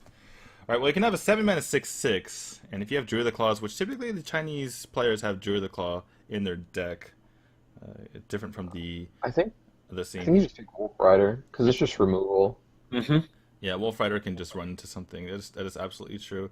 But the Berserker can be played next turn as well is another option. It's really interesting choices there. I would not have taken the Berserker. Yeah, the Berserker seems... Yeah, I think the Berserker would have been my last choice as well, but maybe help him in the future. As far as this next turn coming up, Sleepy Shaman can just go for Violet Teacher and the Power of the Wild. He can also just swipe in Hero Power, which does not take care of the entire board, so maybe not. No, I think you have to Teacher here. You're still pretty behind. This is like just how good Dragon Warrior is. It just feels like every trade you take with this deck is a favorable trade. Right, the Druid's cheated twice. It's cheated 3 times. Wild Growth twice and Fandled for 2 cards, and it's still struggling. I feel like I'd rather have a couple of ridiculous. 2/2s and turn my Violet Teacher into a 4/6. I mean, it's just more. It's just better. It's just 3/3 in stats as opposed to 2/3 in stats. Yeah, the 2/3 has pretty poor trades right here. I guess the 2/3 has no future though, whereas potentially in some situations the Power of the Wild could. Although I think it was at its maximum value there myself, but maybe he was seeing that maybe he get another turn later where the Power of the Wild would be even better. Wrath here would be insane. Yeah, goes for the Drake. Does not pick up the Wrath quite yet, and just gonna have to go with Power of the Wild for probably a Panther, I would imagine, and does do so. So, kind of punished for his decision last turn not to buff up all of his minions. And here comes Argent Commander. This is why it's in the deck, to take out the Drake. It's the Drake killer. So value down we go. Yeah, Chang is providing himself a pretty good spot here. He might take out, actually, yeah, he's gonna go ahead and take out the Sapling for the value trade. Doesn't seem very good, that much value, but it prevents a good swipe. Now Sleepy Shaman has to face Sync 4 if he wants to get rid of this board, if he does swipe. Yeah, now with the Teacher pickup, we see just how good that trade was, because now instead of being able to go Teacher swipe, he has to go swipe Hero Power and probably just like nothing. I mean, you can Panther here. I don't hate it, but on 30 health, I think you can afford to be a little greedy. Could it? I guess you're on 27. Would it maybe have been better, if I can speak English right now, to go for the Violet Teacher plus swipe onto the Argent Commander, and then you have a threatened board that your opponent really can't deal with most of the time since they've exhausted both of their Fiery War Axes?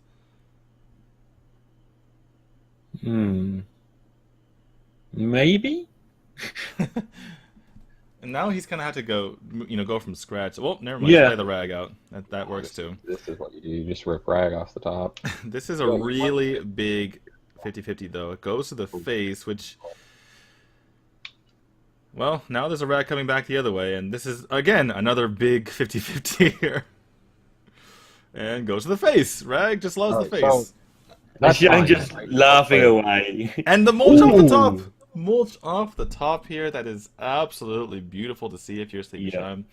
And he can play all this out, so he's going to go for the Raven Idol first, just in case somehow he picks up something better. Soul of Force is amazing, but maybe you just go for another Power of the Wild. In fact, does he mulch the 6/6 or the Rag? He's going to mulch the 6/6, yeah. Yeah, because with a teacher down, Rag's horrible. Yeah. It seems like the obvious... It seemed like, oh, you mulch Rag, but then the 6/6 could just kill you, especially if there's, you know, Grom on the other side. Gives his opponent a Hymen, which typically is good, but not when you're down to 4 health. Yeah, and while Rag not hitting his Rag there might seem bad, but I think this might actually be better, just because so many Rag targets, and then, like... Yeah. I think faces... Once he went face last turn, and he picked up the mulch, this feels like a lot better. And Jane's going to do his best to start clearing up this board, but this has to hit the teacher or he's dead. And hits the teacher. So, yeah, Chang is very happy. He's rubbing his hands together like, yeah, all right, we're getting something done here. Maybe we can do something. Ooh. Uproot or right? All right. Yeah, the Ancient War at the top is very good because that cannot get killed by the Rag. And let's see where this Rag goes. Looks like it went to the face, and there it is. This Rag is the smorkiest Rag I have ever seen from Sleepy Shime. Just loves going face. Wow. 24 face damage from that Rag. That's pretty good. Yeah, it's pretty good. Why you don't need combo when you can just put Rag in. It'll do 24 damage over 3 turns. And I think all the casters, Xiang's one of their favourite players. I mean, you're playing for 30,000, Rag hits you in the face 100 times, and all you want to do is laugh. And that's great.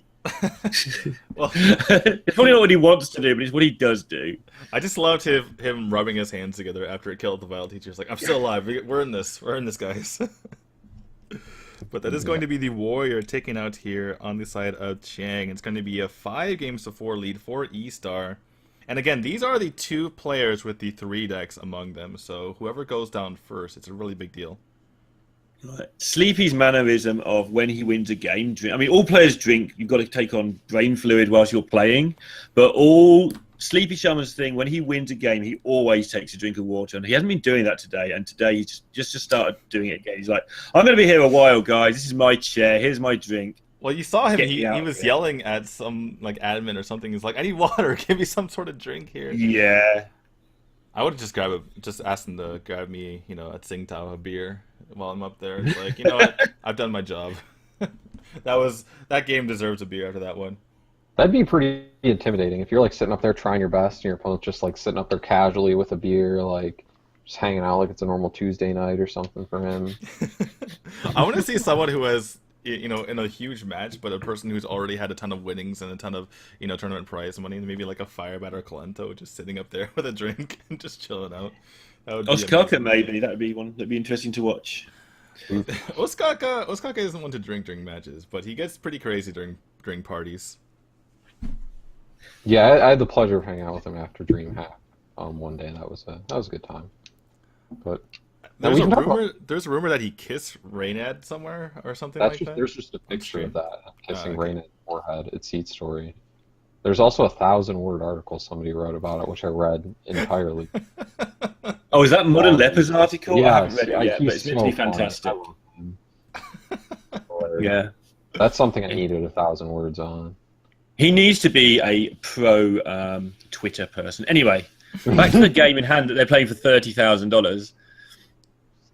Yeah, Living Roots on turn 1 against Hunter is pretty good here. Chang, by the way, going with the Hunter rather than the Mage. The only person on his team that can actually go for the, you know, he can actually have his choice between 2 decks once he's lost this first one.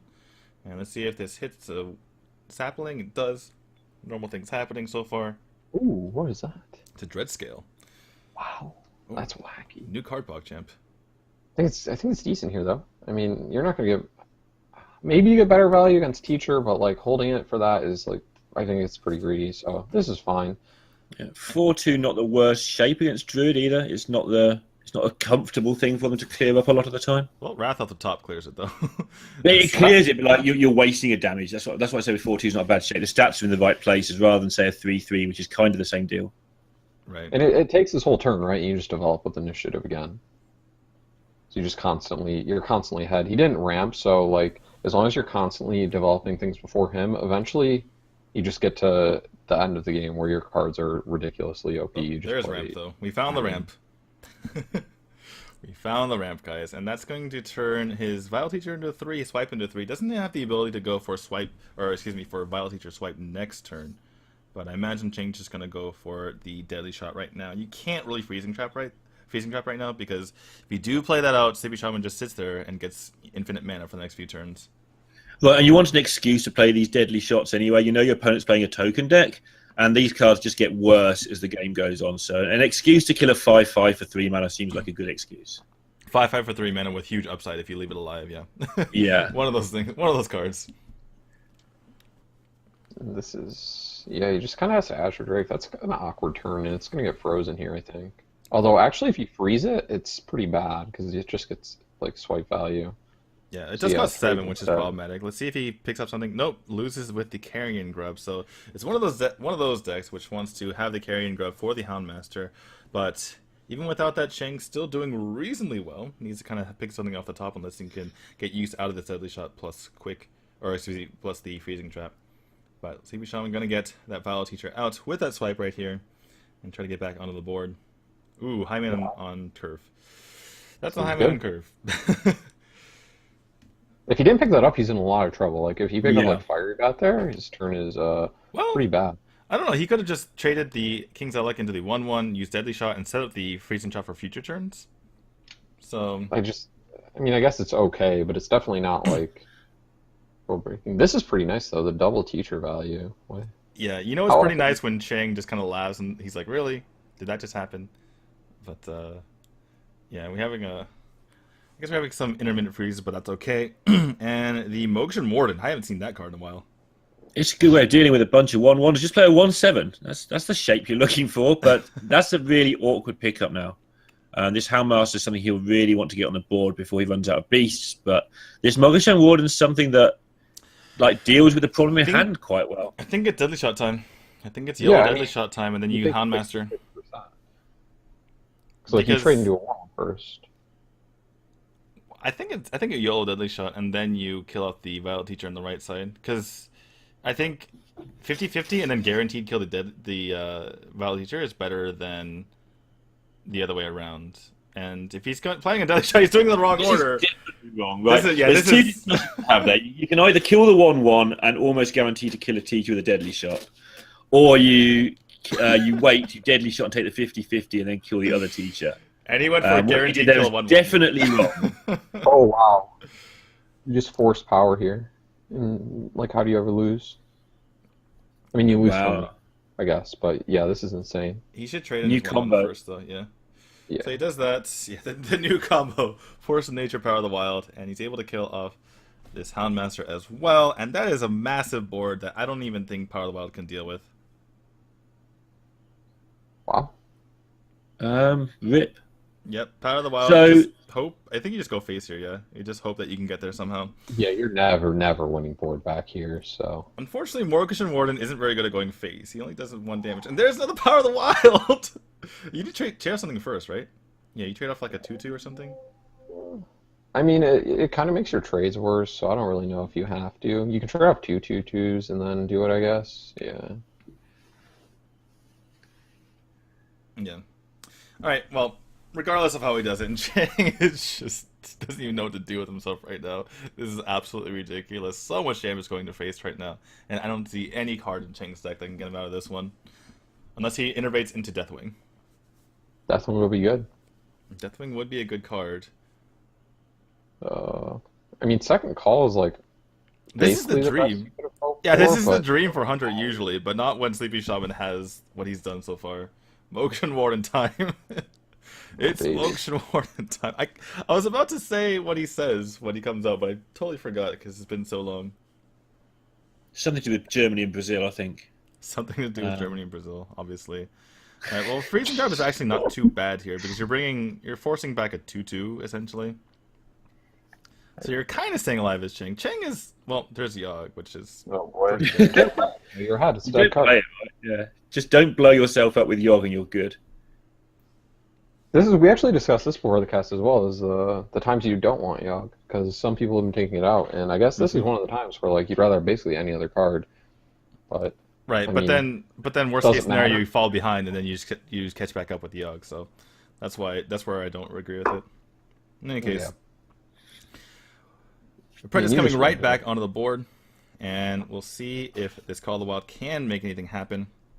you need a quick shot as well, I believe, to not be dead. You call quick shot, there's a 4/3 and a 1/1 up, and you're just barely alive. But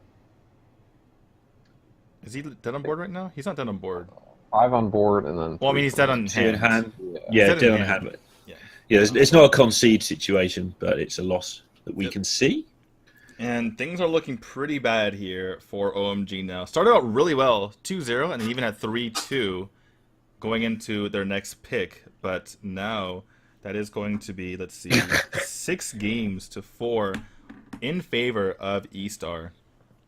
Yeah, and Sleepy's going to need another drink in a minute if he keeps winning like this.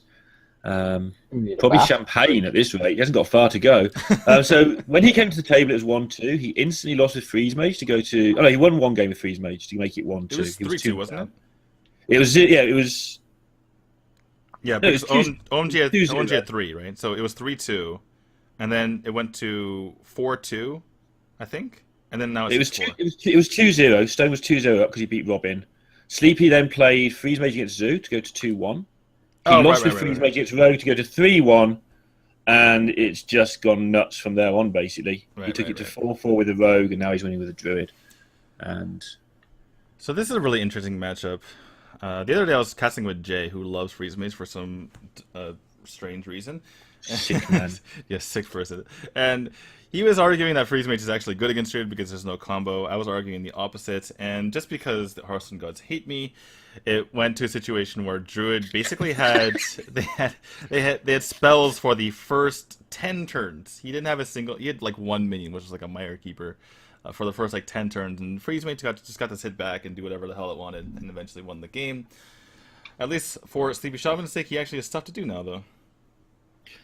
Yeah, this deck usually has stuff to do on 4 mana. There's quite a lot of it with the Mire Keepers. I mean, you see it all there. I don't need to go through it. You can see the 4 drops in his hand, and this is how it normally goes, and you build up a board. But the Freeze Mage just doesn't quite get enough time, in my opinion. Maybe it does, but All right, so it just seems play like he's going to have too much to do. This is kind of like a bait. Sleepy Shaman just throwing out the Vile Teacher there just to, bait a Fireball out so his second Vile Teacher could potentially live. And now this is going to be a Vile Teacher into Coin Hero Power, it looks like. I suppose I'm not sure why he didn't just Wrath here. He has plenty of stuff to do with his hand, but you never can have enough stuff to do, essentially. I guess he's Never got the have enough cards. Fandral, so he might be just being mega greedy with the Wrath. You have Right, to be able but to do there, and he doesn't have Keeper anymore, so you have to keep like Wrath Swipe if you can, so you can deal with Doomsayer. Oh, yeah, true. It's keeping that Wrath Oh, for that emergency situation. Does have the ability to go for Fangel into the Raven out of the following turn. And, yeah, Chang doesn't have a whole lot to do here. He could just go for that Frost Nova Doomsayer right now. It's low value, I feel like. Yeah. Honestly, I think just like Thalanos being the 1/1 is fine. Yeah, I think that's greedy, but I think you've got to be greedy in this position. So I think giving up your Doomsayer just for those 2 minions seems to be a little bit terrifying. Oh, he went for Konakon plus Icelands. Just, Sure. Like, you have to be, like, he picked up no card draw, so you have to be really greedy until you get to that card draw, or you're just going to run out of stuff. And, I mean, you have Nova Doom, but that's literally all you have in your hand. Like, Thalanos doesn't really do anything. It's kind of just a gross spot as Freeze Mage unless you get AI here. Like, now what? Ooh, wow. That's actually a really big deal for Cheng, because now he can take out the Fangel before it causes any more trouble. Sleepy Shaman saw the Fireball, saw the Freeze plus Iceland, so he said, you know what, my Fangel's probably safe here, but now Cheng can go for Frost Nova, Icelands, and Ping if he wants to. If he really feels like he needs to deal with this guy. Or you can do it this way as well, I suppose. This is fine. I like this. I like getting the card draw out. Alright, so no double value out of Raven Idol. But there is the Drake in hand to be able to refill, and second Drake, so that should be good for Sleepy Shaman. He's probably going to find Nourish pretty soon here, so I don't think he's going to be having any card draw issues from now on. And Shang, on the other hand, is having a lot of issues. He's got rid of a lot of his pieces that will enable him to win quickly, things like the Ice Lance and so on. So it's going to be difficult, even if he has good draws, to get back into it quick enough to deal with this onslaught that's now coming from Sleepy Shaman's hand. Well, he's put himself in a spot where the only way he wins the game is with Alex now. Yeah. Like, double Ice Lance like that, you're never just killing him for 30, or at least not in time. Against another deck, maybe, but not against Druid. They just kill you too fast. And if this doesn't go off, you're in huge trouble. And I mean, I guess it technically goes off right now, but I think Druid finds a way with Raven Idol. Yeah, Raven Idol plus an actual draw as well. Oh, that's already a way to deal with it. He can Drake plus Wrath plus Living Roots. Yeah. You can you use the Emperor? Do you have enough mana as well if you want to do Wrath, Living Roots, Emperor? I think you do. Yeah, he can 4/3. Yeah, he's gonna go for this. Just put the biggest board on possible. Realize that Cheng probably doesn't have any sort of like Flame Strike. Even though Cheng went with the greedy ping to face there, it's unlikely, and he can't Flame Strike ping either. So Yeah. And like he has to run out of stuff soon. Like you've still got Raven Idol and Drake, which is 2 decent refills, and your opponent has 2 cards and he's burned a load of his stuff. So yeah, Sleepy Shaman just keeping the pressure on, knowing that the Freeze Mage not only has to establish a combo to win the game, but has to not die in the meantime. Yeah. Oh, this feels so bad. I don't know how you ever won the game from here. is that Ice Barrier up, by the way? Yeah, now he is. I mean, it has to be, but like I feel like there's no way you die. So why not start clearing the board with the Frostbolt? This might be an upper situation, isn't it? Maybe he just hopes that he gets Flame Strike, and that's the only way he comes back here.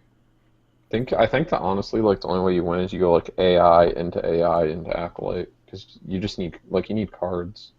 Very interesting decision here from Sleepy Shaman. Wow, goes uproot. Very interesting decision to go for Raven Idol over the Starfall or Starfire. Excuse me. He could have drawn through more of his deck, but he just wanted as much healing as possible. He immediately went for the Healing Touch when he went for the second Raven Idol there. I think the only way he thinks he loses is Alex into exactly 15. Yeah, that could be the case. I'm just looking at this uproot. I don't like it. I like the meme, but I don't like the fact that it doesn't put lethal on board anyway, and it does make Flame Strike ping a real problem. Ooh, there's Alex, by the way. So that's basically changed the only way to win this game. But I don't feel that the uproot changed the clock there. Well, it kind of does. And if your opponent has Flame Strike ping, they're not doing anything else. And then you get to refill the board anyway. And if they don't, then you're killing them really, really quickly. So, and you want to give Freeze Mates as little time as possible, especially because their entire deck is draw at this point. It's like draw and burn from here on out, so I can understand the decision. He's even got the heal to counter the Alex. It's just disgusting right now. He's going to heal right now? Oh, he's going to heal his Ancient War. Wait, why did he pick the heal? I just don't like that at all. Yeah, it's like this is like literally the only way you die. I think this is a bit greedy at this point. It feels like he's in sort of show off I can win anything mode here. He does have 2 armor, but still, yeah. I mean, it's pretty hard to die here. Like, even if he goes Alex, he has to go, then next turn, he has to have picked up, Fireball this turn, and then he has to go, block Fireball into Pyro, basically. It's, the only way he wins. But even then, that's the only way he wins. It's okay. All right. It's okay, fair wage off the top. No big deal. No big deal. It's okay. Oh my goodness, this is just disgusting right now. Even gets the Wrath for 5, gets to pop him at 1, and Sleepy Shaman just kind of stretching right now. He knows he's got this.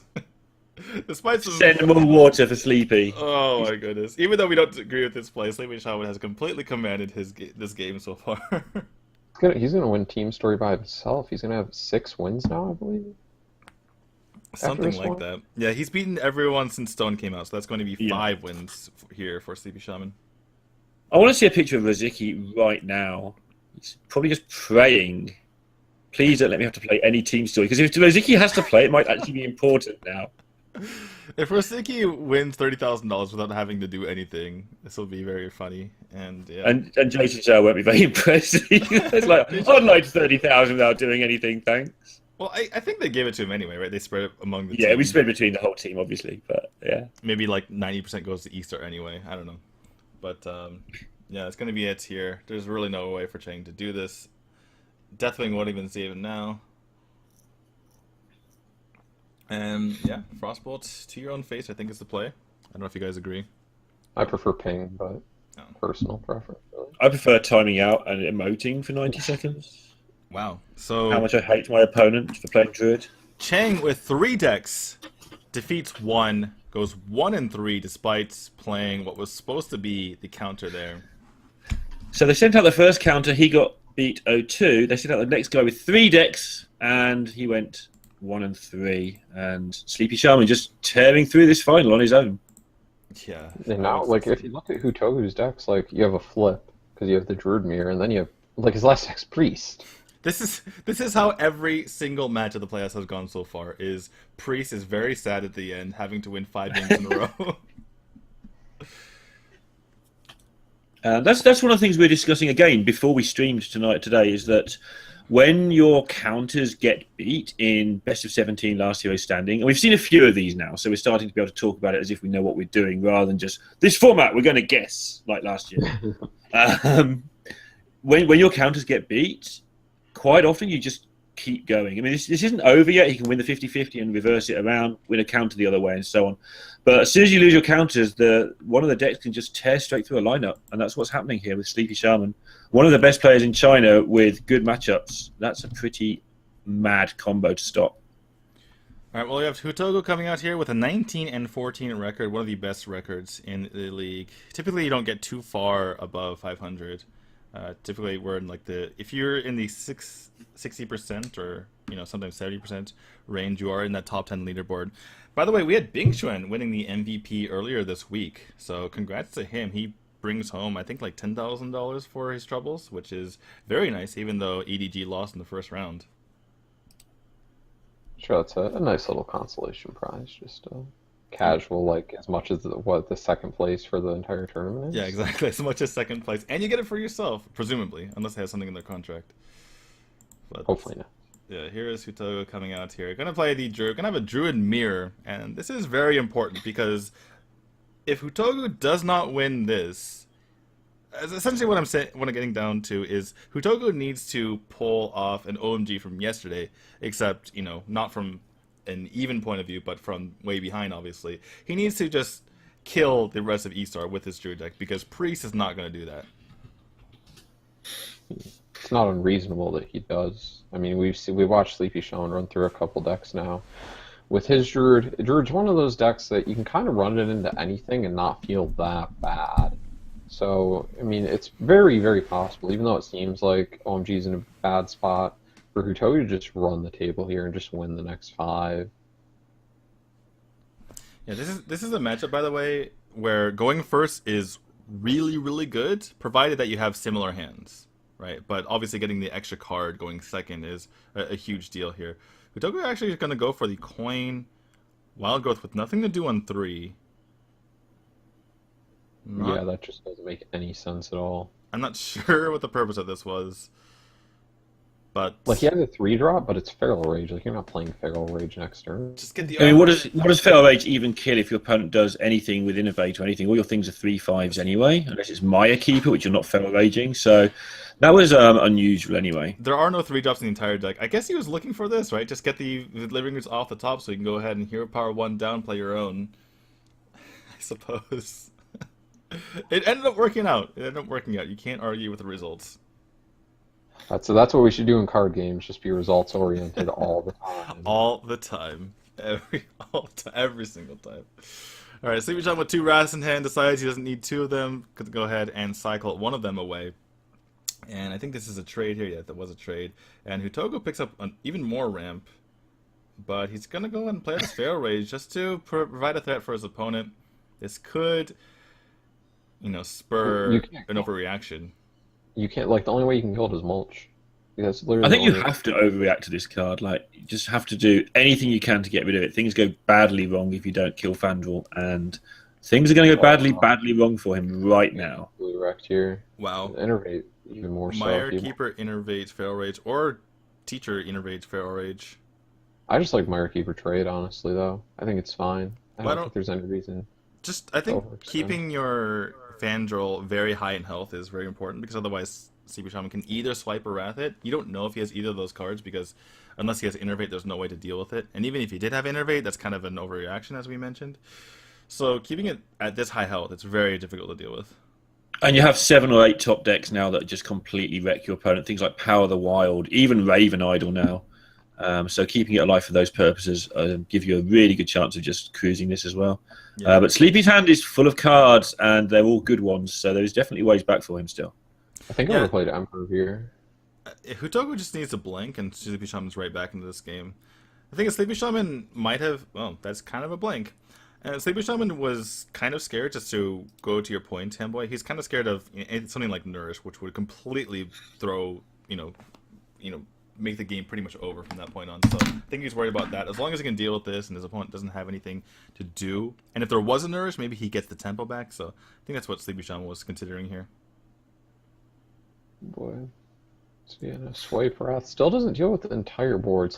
Sleepy Shaman's just like constantly like one step behind. I mean, eventually I think he could swing the tempo, but he could die before then. I mean, it's not unreasonable. If you I feel that he probably gets out of this, although I'd maybe save the swipe and just drop Emperor here and take him 1 turn's beatings and take the Savage Draw on the chin if he's got it. Yeah, that's the thing. Like, the one reason why Sleepy Shaman would overreact here and swipe the second time to get rid of this is, Power of the Wild. But I feel like Hutoga would have just played the Power of the Wild right there instead of hero powering, just to get the value out in case his Val Teacher dies. We see the Emperor off the top here, which is a really good card for Hutoga, just to get a 5/5 on the board. Sleepy Shaman does have an answer, but it just means he takes 4 more face damage. Well, that's kind of an answer. Just put an Ancient War in front.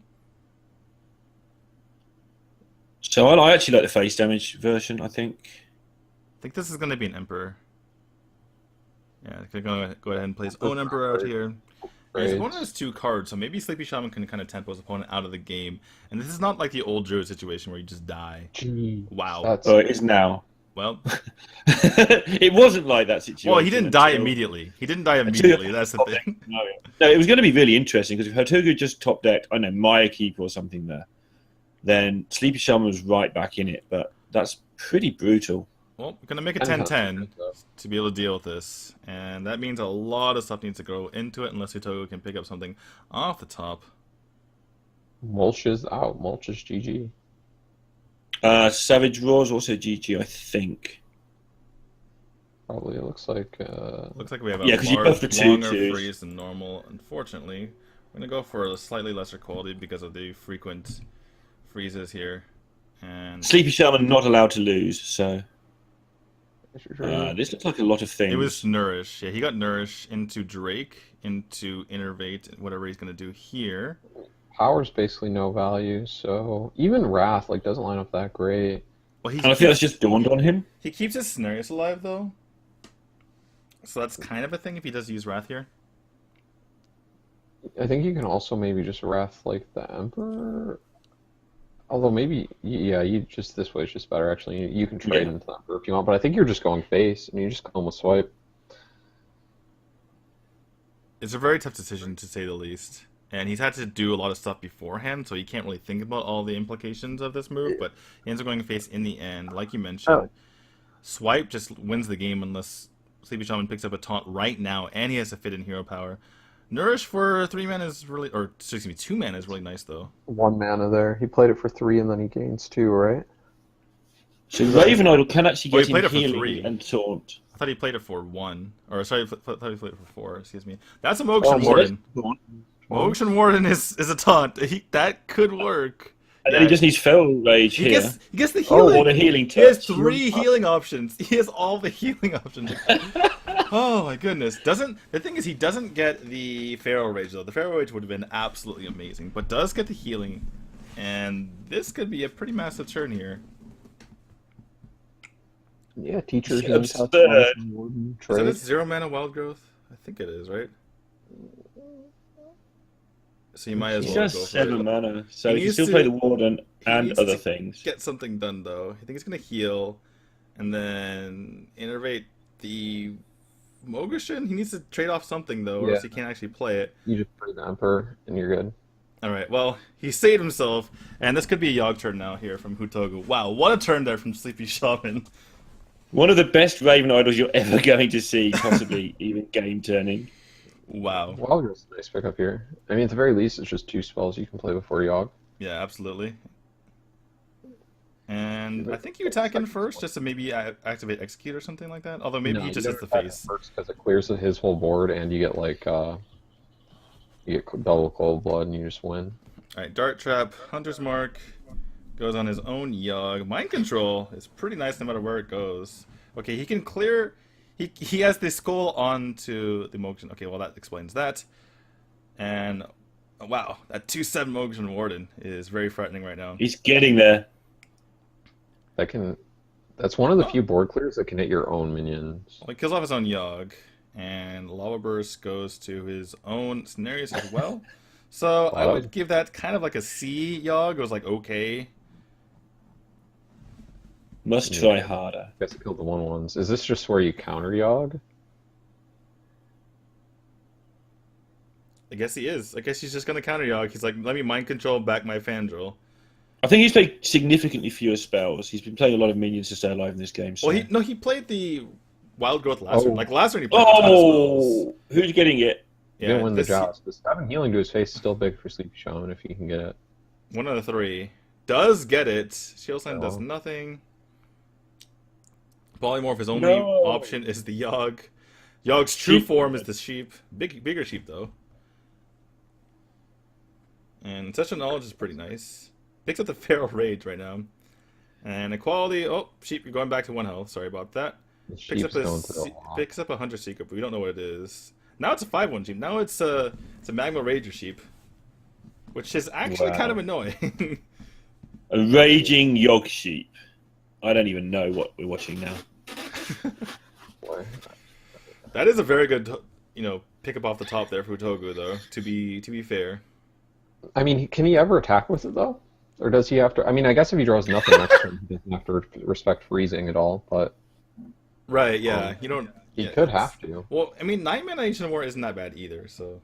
Yeah. But if you draw, I mean, I guess if you draw something next turn, he'll just have to spend his entire, like now, if he wants to, he can spend his entire turn playing an Ancient War if it's freezing. But we just know that it's not Snipe and it's not Dart so far, right? And it's not Snakes.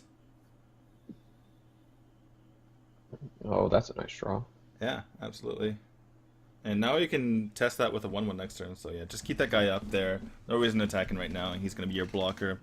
This is a pretty intense game at the moment. So back. Is this even the same game we were watching 20 minutes ago? Like, what's happening? A minute ago, like we've got Hotogo just about to win, and Sleepy Shaman with a weird-looking board with Mogashan Wardens on it, and now both players are just smashing the heck out of each other, gigantic creatures and Hunter Secrets. By the way, speaking of Hunter Secrets, Sleepy Shaman hasn't tested for this either, other than I think Dart. What did he test for last? No, turn? it is Dart Trap, so he has not tested for Dart Trap. Oh, he hasn't. Yeah, he hasn't tested for Dart. So what did he test for? He tested for Snipe, I think. So how many cards do these players have left? Well, Toga's drawing, so he's not worried about that at the moment, apparently. And the Living Roots is... Oh, gets the Mulch as well. Has the Mulch into the Power of the Wild if he wants to, but he's not even going to worry about that. He already has the ability to get through Ancient of War anyway, especially with the Living Roots. Yeah, double power looks really, really good here. Looks like GG to me, honestly. Yeah. I would agree almost entirely, except for the fact that we've just seen the last few turns how powerful these decks are, ripping cards off the top. The deck is so powerful when it gets stabilized to some degree. And so there's probably something in there that we're overlooking, but it does look like GG right now. Well, Hutogu just tested for freezing without buffing up his 1/1, and that makes it actually a lot more difficult to get through this Ancient War. I just don't know why he did. I don't know why he ordered it like that. Just go double power and then just do your trades. Now he's doing it. Okay, well. What? And the rope is getting really short here. And now he doesn't know if he's going to mulch. Mess this up. Yeah, he could mess this up. That's in before Yogg off the mulch. That'd be good.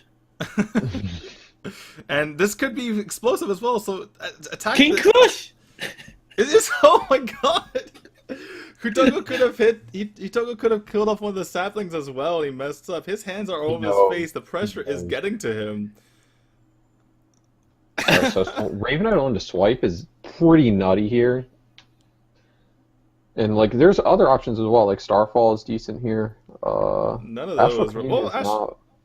Yeah, Ash Communion is horrible. They're all obviously. good and they're all bad. Yeah. The Wisps are okay. The Savage Roar with the Wisp is even better, but he's just gonna go for this I way. like just taking wisps because if like it's just so good at this stage of the game where you've gotten through most of the swipes, you've gotten through a lot of his board clear, so you're probably either going to be able to use it as a buff or just as a refill if he does have like one more board clear.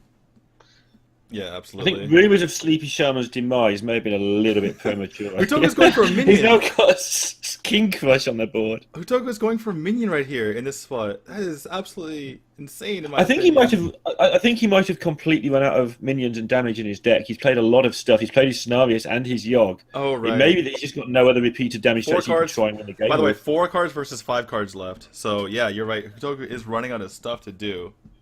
I mean, you just go Arakoa power here, I guess. Well, he can Wrath. He can just Oracle or Wrath if he wants to. Yeah, I think that's actually better. You have to kill the King Crush. You have to kill the King Crush in this Druid versus Druid mirror. Things that get said a lot. That's one of them. He's really struggling. It's Hutogu, I think he's lost his mind. I don't think he can actually play Hearthstone anymore. Well, I think mean, it's one of those spots where you make one mistake and now you're worried to make another. Yeah, and your brain, you're still focusing on the mistake if you're not careful. And if 70 seconds seems a long time when you're facing it, but sometimes it feels like nothing when you're trying to get your brain back into gear after what you know was a play that should have won you the game the turn before. By the way, he still doesn't know what that secret is, and neither do we. It's either Explosive Bear. I guess it could be misdirection, right? Yeah, Explosive Bear and Misdirection. And Sleepy Shaman's finally going to test what this is, and he figures out it's Dart. He hasn't heard about this entire time.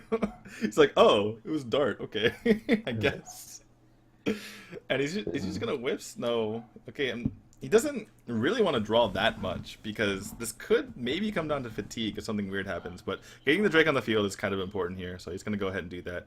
And If he gets something the Innervates. weird happens. He gets the Innervate into the teacher as well. This is so much pressure on the Hutogu. As if something weird hasn't already happened, you said that. this game has been amazing for finals. I'm really enjoying this. Dude, It's, the game tried to make something crazy happen because Sleepy Shaman was about to play the Wiz, and then it would have been swiped off the top there from Hutogu. has Hutogu got any? Has he played both Violet Teachers? I don't think he has. Oh, That's baby. Rag off the top. Actually, Sleepy Shaman could have gone for a Wild Growth, but not played the excess mana just to get an extra 1/1. And he hits the Dark Arakoa. And picks Rag up off his the top of Hutogu! What is You happening? can get carried here by Rag. That's a very real possibility, at least for a turn, until Wisp of the Gods comes down. Rag to the face. Just rag 2 times to the face is lethal. No And he's only big got deal. 2 cards. No problem. Mulch off the top! So Deathwing King here, right? This is always Deathwing. Every single time. There's no way this game could go any other way. Cthulhu's chosen is not Deathwing, unfortunately. As hard At as this he rate, if he tries. gets at Cthulhu somehow, his Cthulhu will actually be active as a massive 10-10 or something. Alright, Sleepy Shaman goes for the safety Feral Rage for the armor. Nothing you want to face tank anyway with the 4 damage. Yeah. And this looks like finally the beginning of the end here for Hutogu. Picks up Zero the Claw. Told you this wasn't Chinese decks. And let's see what he can do. He doesn't even know what that secret is. Well, Misdirection? Have we had a misdirection test yet? No, Nope. we had no attack to the face because he's been afraid to do so because he doesn't want to explosive his board essentially. I mean, I think this game deserves to end with Druid of the Claw to your own face, followed by Rag to the face. That's the only way I'm going to be satisfied here. Yeah, absolutely. To the face and then misdirects right into your own Malfurion. I think that's very. Because this game's over for Hotugo, I think. yeah.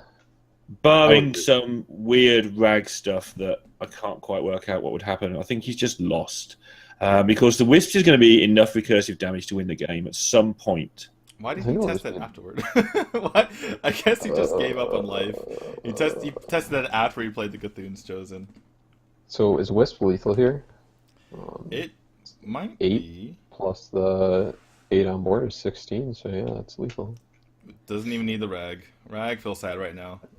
So Rag- the real BM play here is to not go face with the last minion and just let Rag finish it. And then your opponent has Tecton Deathwing for some reason, and you feel very sad. that would be unfortunate. But nothing ever went wrong playing Priest, right? Ever. Nope, never. That is So Hutogu's, you don't mind trying to win 5 games in a row with it. Yeah, that is Hutogu and OMG's last deck, last class. And they have to win, like you mentioned, 5 games in a row. No big deal. No big deal. Just 5-0 with the Priest. That Yeah, was an so- amazing game of Hearthstone. That was That ridiculous. was- And it I think- seemed fair. I think it came down to like skillful play. I don't think, despite the I think odds it of did. being play, I think it came down to Hutogu messing up that turn. I don't know if he would have won for sure, but he could have given himself a much better chance. Like, His a lot of brain- unfair things happened, but I think they pretty much were equally unfair to both players. I would agree for I sure. think you're right. I Like, think the if odds were about he's even. double power the wild, I think he just wins. Right, Hutogu his brain exploded that turn. Wasn't even able to attack one of the saplings, the 3/3 saplings on the board, because he was so confused and so worried about the secret of the face that he just forgot that he could attack. But then he realized he could attack, but then the rope was gone. All that aside, though, this is match point. If Sleepy Shaman can take this game, then E-Star will avenge last Hearthstone Team Stories finals and win the $30,000 for themselves. Meanwhile, OMG would go home with $10,000 for having reached the finals here. Imagine if Hutobi does it with Priest, though. I would. How Then they can absolutely have insane would it be? $30,000. They deserve the $30,000 more than anyone. I feel like E-Star should be handing over their 10 grand as well if they lose 5 in a Priest. just have all the money. You deserve it. 5-0 with Priest. I don't even know. With Rosicky losing the last 2 games. That would be Rosicky and Fualver, right? But neither of them have played. That's right, yeah. This is exactly like last year when Cyan just beat E-Star. Or beat Yola Miracle, I should say. Yeah. And the funny thing here is Sleepy didn't look like he was in the best of form on his first couple of games. The Freeze Mage play looked, not 100% maybe. And he's just still sat here, hour and a half, 2 hours later, playing Hearthstone, beating had to people get with warmed up. druids. Just had to get warmed up a little bit. And now that he's Maybe gave him a chance. Now that he's sufficiently warm, he can do things like innervate into Emperor.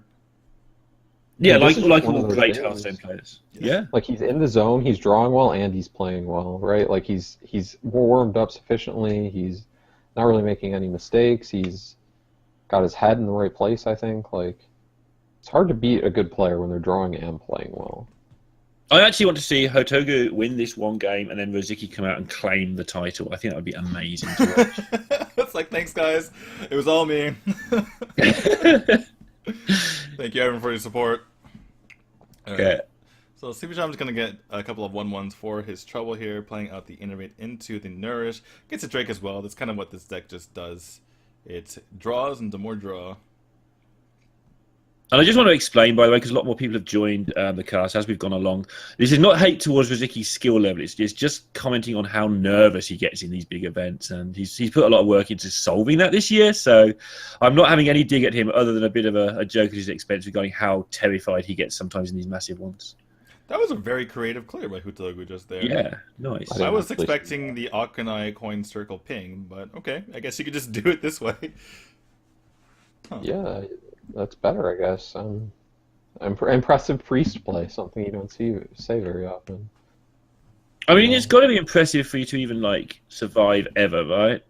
You just it's the player that's impressive and not the priest, unfortunately, though. The fact you need to do 4 different things to kill 2 minions is kind of indicative of where priest is at right now. What do you do now? Like, Just Sylvanas, even though it doesn't get value, you can't fall too far behind. it's just so it feels so bad. But you can't circle. You just can't. Right, you need to save. You need to have both of your Akanai Circle and your Excavated Evil to deal with any sort of token nonsense from your opponent. This does force out a hero power here, so he can only play his 5-mana Ancient of War. It feels really bad. It's all right. Obviously, Hotogu's play there was made a little bit easier, of course, than Nazoth. At least he knows that you get that Sylvanas back if you get to turn 10 at some point.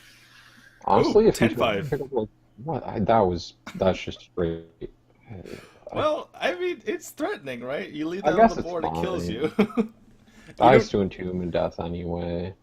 And you don't really care if your opponent Akanai Circle pings. You're like, okay, that's an Akanai Circle ping. So Yeah. If Utobu can get one more Death Rattle though, and then not just totally fall behind so far that it's unrecoverable, then he can just play in Zoth and number 2, we found number 2. All right. I mean, I guess it's Arcanine Circle ping time now, but you did pick up the Power Word Shield, so you can protect your Arcanine. And like, if you rip Flash Shield here, you just win the game. Or you don't win the game, but because you're Priest, but like any other deck. The Priest hate is so real in this cast right now, and probably with reasonable cause as well. It's such a difficult class. DTwo alluded to it earlier that people playing Priest are just every single team just play Priest in the final throws. Like, okay, we've lost, but now's our Priest. Our Priest bonus overtime, and it's just rough for these teams. Futogu's staying in there though. He's not dying, and he has a shifting change coming up into the N'Zoth, which is really. But he can win this game as well. He can definitely win this particular game. It's the 4 others after that's the problem. Yeah. All right. Wow, Thought Seal into Rag into Nourish. That's what he needs. That's what he needs. That's what Priest needs is his opponent's cards. Yeah, I would agree. That's why they're good sometimes. All right, swipe to the face. Wait, is there some sort of lethal here? Wait, did we just miss the lethal? Oh my goodness. No, I think it's just like you just have so many spells that you're just going to put. Maybe it's a Yogg setup. He's decided he hasn't actually got much board presence. If Priest clears one more time, he's going to have to Yogg. So maybe he's just working out how he can get the most out of that. He doesn't want to get cleared with this Fandral, because the Fandral would be kind of ridiculous to play right now. It'd look really, really good. Maybe he just does it anyway. Yeah, you can just Fandral plus Fel Rage. Double Limits or Fel Rage. Yeah. But you do However you really see mess it. up by some sort of clear. He's just going to go for it, yeah. Setting up for that Yogg. The funny thing was he went for the swipe so confidently and convincingly, and then from there he's like, oh, wait, what do I do now? So that's what kind of threw me off a little bit. I mean, but this is, you put him to what, 6 with Feral Rage in hand? 5 with Feral Rage in hand? So And Yogg in hand if you're desperate, even though you've probably won even without the Yogg. Did he just take X? Oh no, he did a point extra to face. He took 4 to his own face to do 1 extra to the opponent's face. Right. Interesting. No, 2 extra because of the Drake. Yeah, and worth it as well. Worth. Priest is never going to kill me. Ooh. I mean, I guess you're just Wild Growth here, and you have to get Circle. Yeah. Even if you heal yourself, if you excavate an evil, heal yourself, you go to 8, and there's 8 on board. So. Yeah. He's gonna go for the Nourish. I guess you can get Arcanine Circle, but you can't ping afterward, unfortunately. There's a circle. And there's a Circle. And I think he's still pretty dead, though. yeah, he's dead to the Feral Rage. And as long as Sleepy Shaman doesn't misclick here, it's going to be E-Star winning the Hearthstone Team Story Championship. We have played these games since March, and we're finally done with it. E-Star is able to take it home and win $30,000 for themselves. And by E-Star taking it home, what a fantastic result. Yeah, Sleepy Shaman's not letting Riziki get to that trophy first. He won it every single game, all 9 wins for Sleepy Shaman himself. And he rightly runs to that trophy to stop his teammates getting first touch on it. He literally has won it on his own, which is completely ridiculous and exciting to see as well. I had not realized that Sleepy Shaman won every single game. Did Robin win 1? No, he got lost 2-0. with Shaman to Zoo, and then he lost to Zoo with something else. With his priest. Wow. With his priest. That was it. That's Sleepy Shaman sat down, won the tournament. Just just a casual little Hearthstone session, just a little quick 9 wins, and yeah, easy stuff. So in the end, that was 9-4, which means that Sleepy Shaman went 9-2. Yeah. And he started off and we were like, oh, he's not playing his best today. Imagine if he played his best today. It's like, wow. He's just won. That is Robin's looking pretty relieved there as well. Apart from that, he just won $30,000. He's turned up, gone 0-2, sat down, and won the tournament. Yeah, he went 0-2, and then they went 9-2 afterward to win the series. Turning up the volume just a little bit so you can kind of hear what they're talking about. I mean, obviously, I won't imagine our viewers can understand Chinese, but just to hear their emotions, I would say. And this is really mimicked last year's season. You said at the start how the playoffs are mimicking last season. The whole season's kind of mimicked it with E-Star not running away with the league by any stretch. But they've been leaders for some time now. Like Celestial were obviously runaway winners. And then E-Star just turning up to the finals. And this same thing happened last year. Celestial just turned up to the finals and 9-3, 9-4'd it. 2 of their players didn't get to play. And the same today. It's amazing. They're closely inspecting that trophy, so I think we're gonna go ahead and do so as well.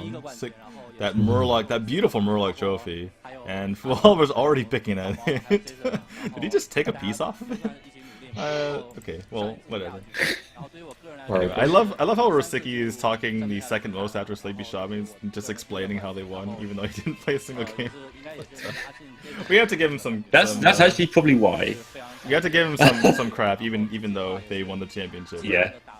And I'm glad for him. I'm glad for the whole team. I'm also glad they put this team out, especially now they've won, because this is basically the team that's carried them all through the season. And it's nice to see them saying, okay, this isn't necessarily our 100% strongest team, but these are the guys who got us here.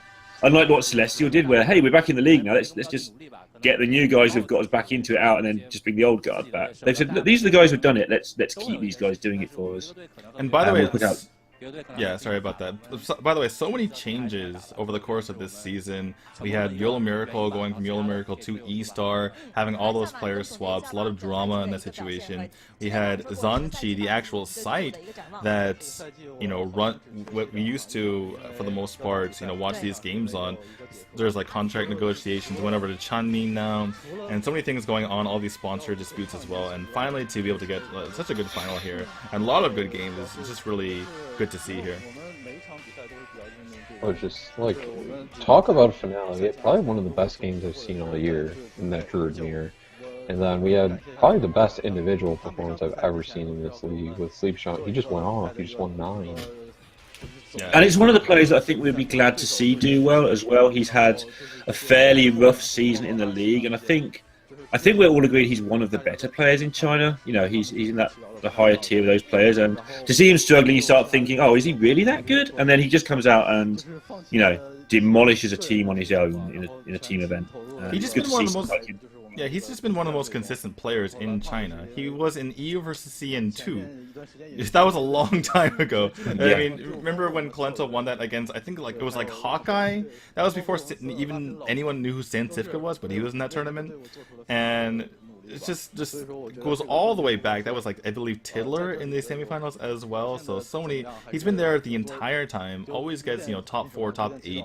Never really won a championship. This is kind of like his breath of Team Celestial, where he finally is able to break out and have an individual moment for himself instead of just being top 4 or top 8 or just kind of just being there, being one of the players at the big tournament. He's actually the main focus this time.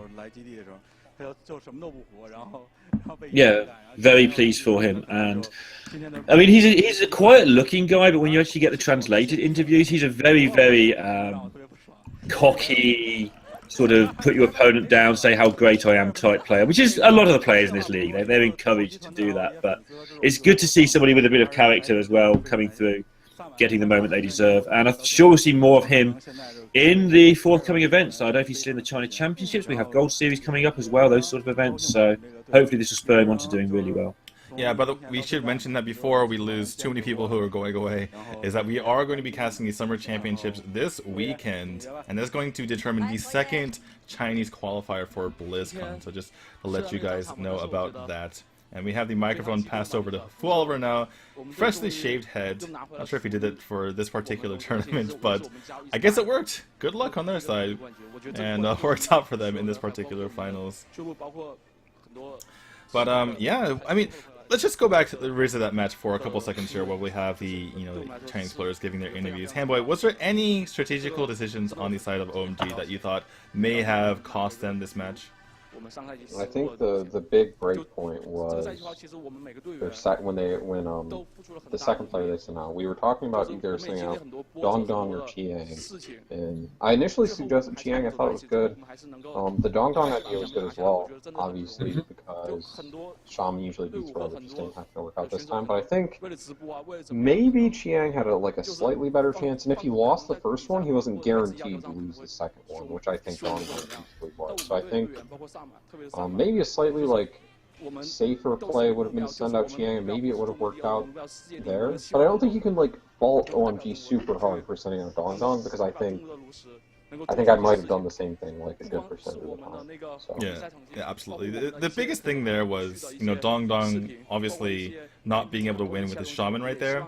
And even though they weren't in the worst position ever after Dong Dong went down 0-2, I mean, they were in a bad position, but they could come out with Chang. And then from there, Chang just could not get the wins after he initially defeated the Rogue.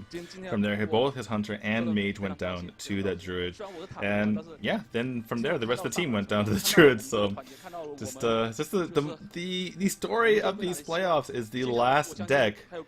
Just there's no more counters left. You know, the Freeze Mage won 5 in a row the first day, Druid won 5 in a row the second day, and I believe that was 5 in a row, at least, no, it was 4 in a row here on this final day. Yeah, it was 5 in a row. No, it's 4 in a row, you're right as well. So, and the only real misplay on either side, like the real tragic misplay, was Hotugu's turn in that mirror match. And to be fair, that mirror match went on for 20-25 minutes and had so many crazy things going on that if it wasn't a misplay in there, it'd be a surprise. And he kept going to the rope. There was so much decision, and he didn't make a misplay because he's bad. He made a misplay because he put himself under too much time pressure, weighing up all the different options. And so, yeah, he goes through there, he loses that. But to be fair, they played well. And E-Star there last year, getting through with their experience. I think, you know, with Sleepy Shaman's experience, but probably all a little bit more relaxed this year as well. Yep, there you have our final results. E-Star, they are the champions, as you can hear Queen in the background singing that. And OMG in second place. By the way, E-Star picks up $30,000. OMG with $10,000. Veteran with the $5,000 there for the third place finish. EDG goes home with nothing, unfortunately, but Bing Xuan did pick up the MVP, so he gets that roughly $10,000 for that as well. So that is our finals. They were able to pick up quite a lot of money, and all the other teams, by the way, picked a lot of money during the regular season for every single match and every single point they received, so don't feel too sorry for them. That is the end of Hearthstone Team Story 2. We will look out for messages and maybe announcements for Hearthstone Team Story 3. If you guys want to have information about that, follow my Twitter. And before we go out, guys, this is our last Hearthstone Team Story cast. We have some more Chinese casts in the future, but last time we're going to see our favorite players and our favorite teams. Any last words here? We'll start with you, Lorinda. Honestly, not much to say. I think I've just said it all several times. Just excited that we've had Team Story 2. If last time was anything to go by, looking forward to Team Story 3. It probably won't be more than a couple of months away, I wouldn't think.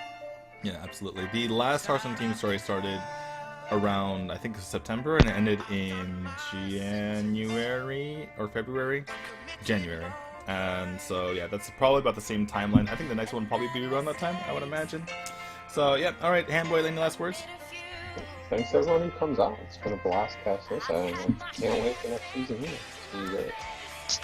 Alright, thank you everyone for watching, and we'll see you guys this weekend for the Summer Championships and the BlizzCon qualifier for China's second player. Anyway, bye-bye guys.